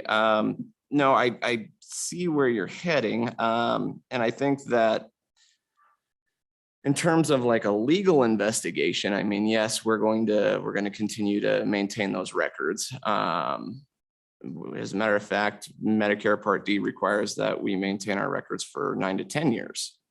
But asking us or allowing the PBMs to go back and financially audit us for prescriptions that were filled for the last 10 years would be a little excessive. So no, I guess I kind of understand where you're heading with that. I think that what we're discussing here is more of the financial audits that are occurring for the detection of unauthorized prescription refills, unauthorized fills, alterations to prescriptions, and those kinds of things, if that answers the question. Very good. Thank you. Proceed, Mr. Brewer. Thank you, Mr. Chairman. On page 19. Oh, we got one question. Go ahead, Senator Bouchard. Thank you, Mr. Chairman. When pertaining to this part of the bill, because I think maybe the committee's not clear on what's happening here. When they do an audit, it's for the purpose of a clawback.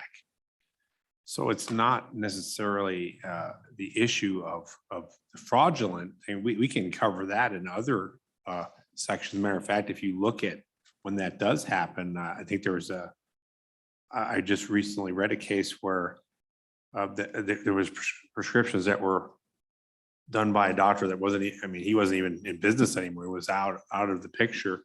The pharmacy, it was actually part of helping that script go through. And that all came through on federal action that isn't even, it wouldn't even be included in this audit. So it's not the same area that I saw. It wasn't the pharmacy benefit manager that was looking at the federal case. They weren't the ones involved in it.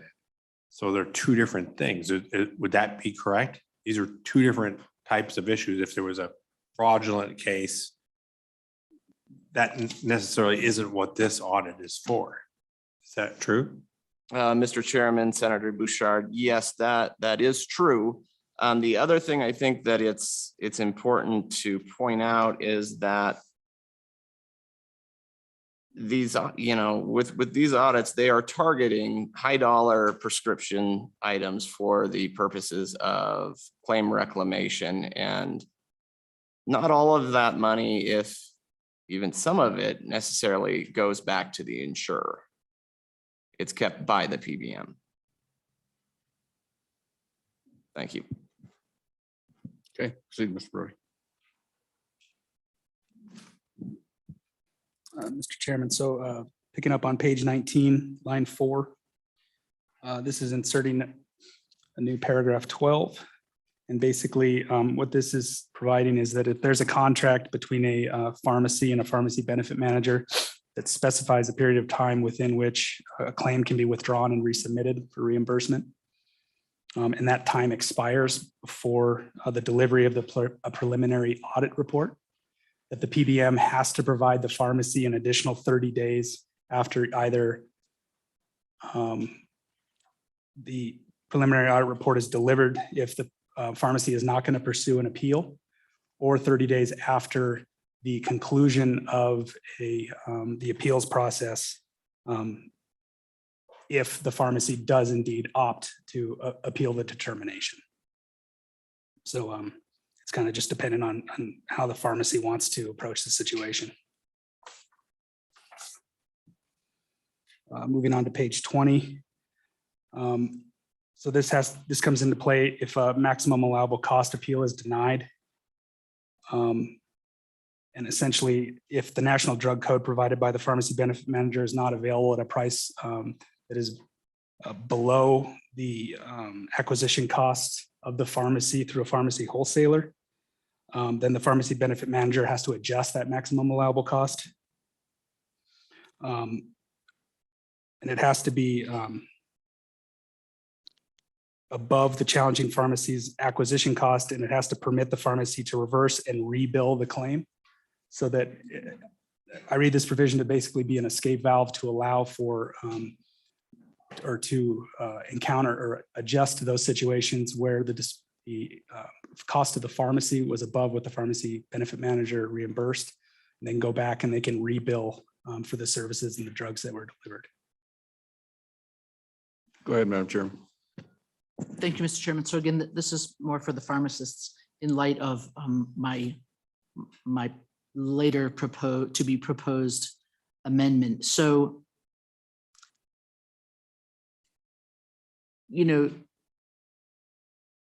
I'll just say you're not alone in this problem. I mean, I've been working in healthcare since the 80s, and insurers have been paying healthcare providers less and less ever since. The small pharmacist has fewer subsidy resources available to them, which is kind of the problem. But so I guess the inserted paragraph from lines 8 through 18, the hospital, the larger hospitals, I'm not talking about critical access hospitals, but the larger hospitals that get paid, with DRGs and that sort of stuff, they don't get to say, well, I'm having to hire traveling nurses, so you should pay me more. That they're just too bad for you is that, you know, is what those folks have to put up with. So what I was trying to do, what I did here, and I talked about that earlier, was rather than putting in this of having pharmacists in particular be able to say, unlike so many other healthcare providers, well, you have to consider my actual cost, to just state that that the PBM would have to pay the MAC that was in effect on the date that the prescription was filled. In other words, now, so that the pharmacist would be able to look and say, oh, well, it cost me $20 for this and I'm only going to get paid 12. Now, granted, this bill then says you have the right to not fill it. And I'm sure that, you know, in your desire to serve the patients, you don't want to say, well, Mrs. Hendrickson, I'm not going to get paid enough, so you should just toddle on down the road. I mean, you don't want to say that, you know, but at least it gives the pharmacist the knowledge of that you're getting paid the price that there is on the day that you choose to fill it. Just talk to me a little bit about how, you know, sort of from a philosophical point of view, not from the point of view of your current bank account, which, I mean, I get that, but having, you know, having a bill that requires payers to take into consideration the cost. And just for the committee, you know, this is part of the joy of the Labor Committee is we deal with lots of healthcare providers, you know, providers for people with developmental disabilities, for doctors, physical therapists, I mean, all kind of things. And pretty much nobody gets paid what they think they need to get paid. So talk to me about that a little bit, if you would. Absolutely. Could you? How's that? Go ahead. Madam Chairman, Mr. Chairman, Madam Chairman, members of the committee. I think at least from where I'm reading this and having this written, this section is really trying to address what the current Wyoming statute with the MAC list pricing appeals is one of the gaps in the current statute. In the fact that it takes into account the current actual, on how the current supply chain is contractually structured. So, you know, currently as it is right now, the statute states that if an appeal is denied, then the PBM simply must list an NDC number and not the source of the supplier that does nothing to identify where the appealed medication can be purchased at a less expensive price. Also, the current statute does not take into account that the three primary wholesalers that require us to sign a prime vendor agreement limits the amount of generic medications that we can purchase outside of that primary wholesaler. Okay. Then we factor into account that secondary wholesale sources, you know, typically have limited levels of inventory and are incapable of consistently meeting the entire market's demands for a generic medication for the country. Okay, and then we bring in the third point here where also just because an NDC is listed as active does not mean that that NDC from that particular company is available to us here in Wyoming. NDC and what NDC is, NDC stands for National Drug Code, and that is basically a number that like a UPC code that is used to identify the manufacturer of the medication, the medication itself, and the quantity inside that bottle. So how the current legislation is written right now, or the current statute is written right now, is basically if a PBM can look across First Data Bank or across the country and find an NDC that that is quote unquote still active by the manufacturer of that NDC number and say, yep, that's at a reduced cost, that's lower than the cost that anywhere else can receive it, they can use that number for the calculation of their MAC pricing. What we are saying with the proposed bill is that it does apply, it corrects that deficiency and it applies it to the current supply structure that is in place right now. With contract items varying between the three primary wholesalers on generics by about 3%, up to 3%. So it gives us a better number of what is truly available in the marketplace for that generic contract item or that generic medication cost.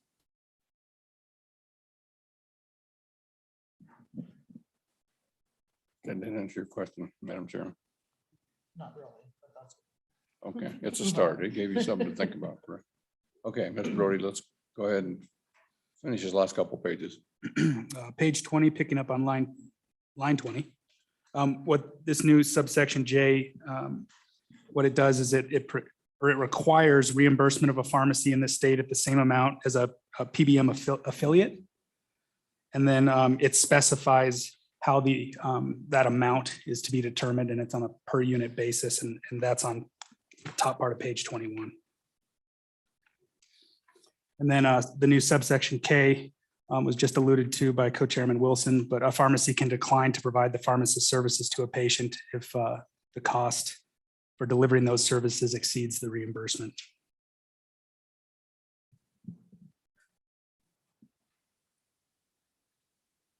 Mr. Chair, Madam Go ahead, Chair, Doctor. I just would like to briefly speak to that. The reason that's important to have that language in there is because oftentimes PBMs can say, if you deny care to our patient, we will terminate your contract. And that is why it's important for this language to be in there so that pharmacies aren't required to sell medications below their cost. Very good, thank you. Okay, Almost done. So page 21, line 10, this is just the repealer section that I kind of spoke to earlier. Staff comment just provides the two definitions that are being repealed. And then on on page 22 is the comment I provided earlier about how perhaps some more discussion on 2652-104 would be appropriate as to the repeal of those definitions and how those terms were or are used in that statute, especially considering that the new definition of maximum allowable cost list speaks to not only generic drugs, but brand name drugs. And the provision of maximum allowable cost that's being repealed only spoke in the context of generic drugs. So just something to point out to the committee. And other than that, we just have a split effective date to allow for the Department of Insurance through the commissioner to promulgate necessary rules. Thank you, Mr. Chairman. any further questions for Mr. Brody or the presenters here? Okay, go Senator Hutchins.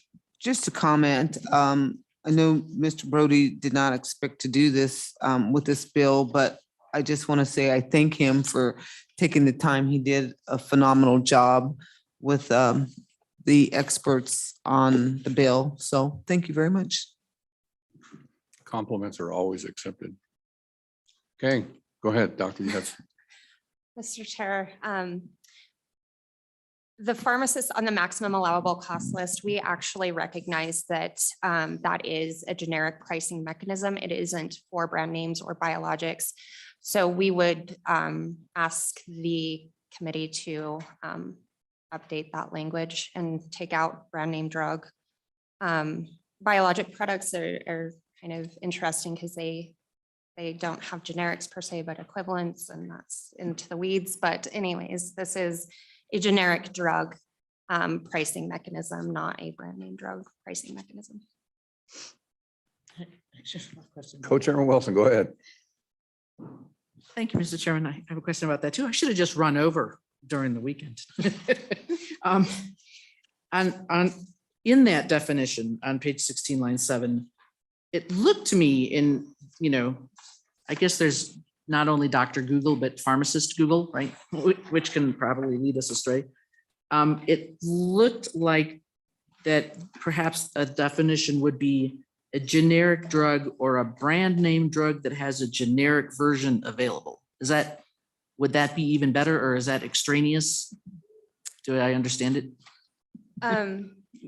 Mr. Chair, Madam Chair, I think that having the generic drug in there would encompass that as well, brand name drug with a generic available. That might solve the problem of the biologic potentially not being in there. But I do believe that the brand name drug needs to be removed entirely from it. And if we can word it as you had recommended. Thank you. Thank you. Committee, can we kind of give you my plans here? I know you always want to know my plans. Next week, I'm going to be, my plans are, we're 5 minutes away from the noon hour, our planned lunch hour. I know that in 5 minutes, realistically, we're not going to get a complete testimony be it the insurance commission or any commission right now. What I would like to do is take a lunch break. This is of course with the agreement of my co-chair here, is take a lunch break. Take that time to talk with whoever you want to talk with, or while you eat your McDonald's sandwich. Come back after lunch. We have a long list of folks that were listed to present right after lunch. That's 8 or 9 folks or agencies or departments, et cetera. What I'd kind of like to do, and it'll be at the discretion of the man who takes the HOTS mic over after lunch, perhaps get some of those in and then come back to this bill and complete this bill. So we don't make that long list of folks wait hours and hours for us to complete this. If that's agreeable with everyone on the committee, I think that's the plan. We will meet back here at 1 o'clock. Go eat lunch.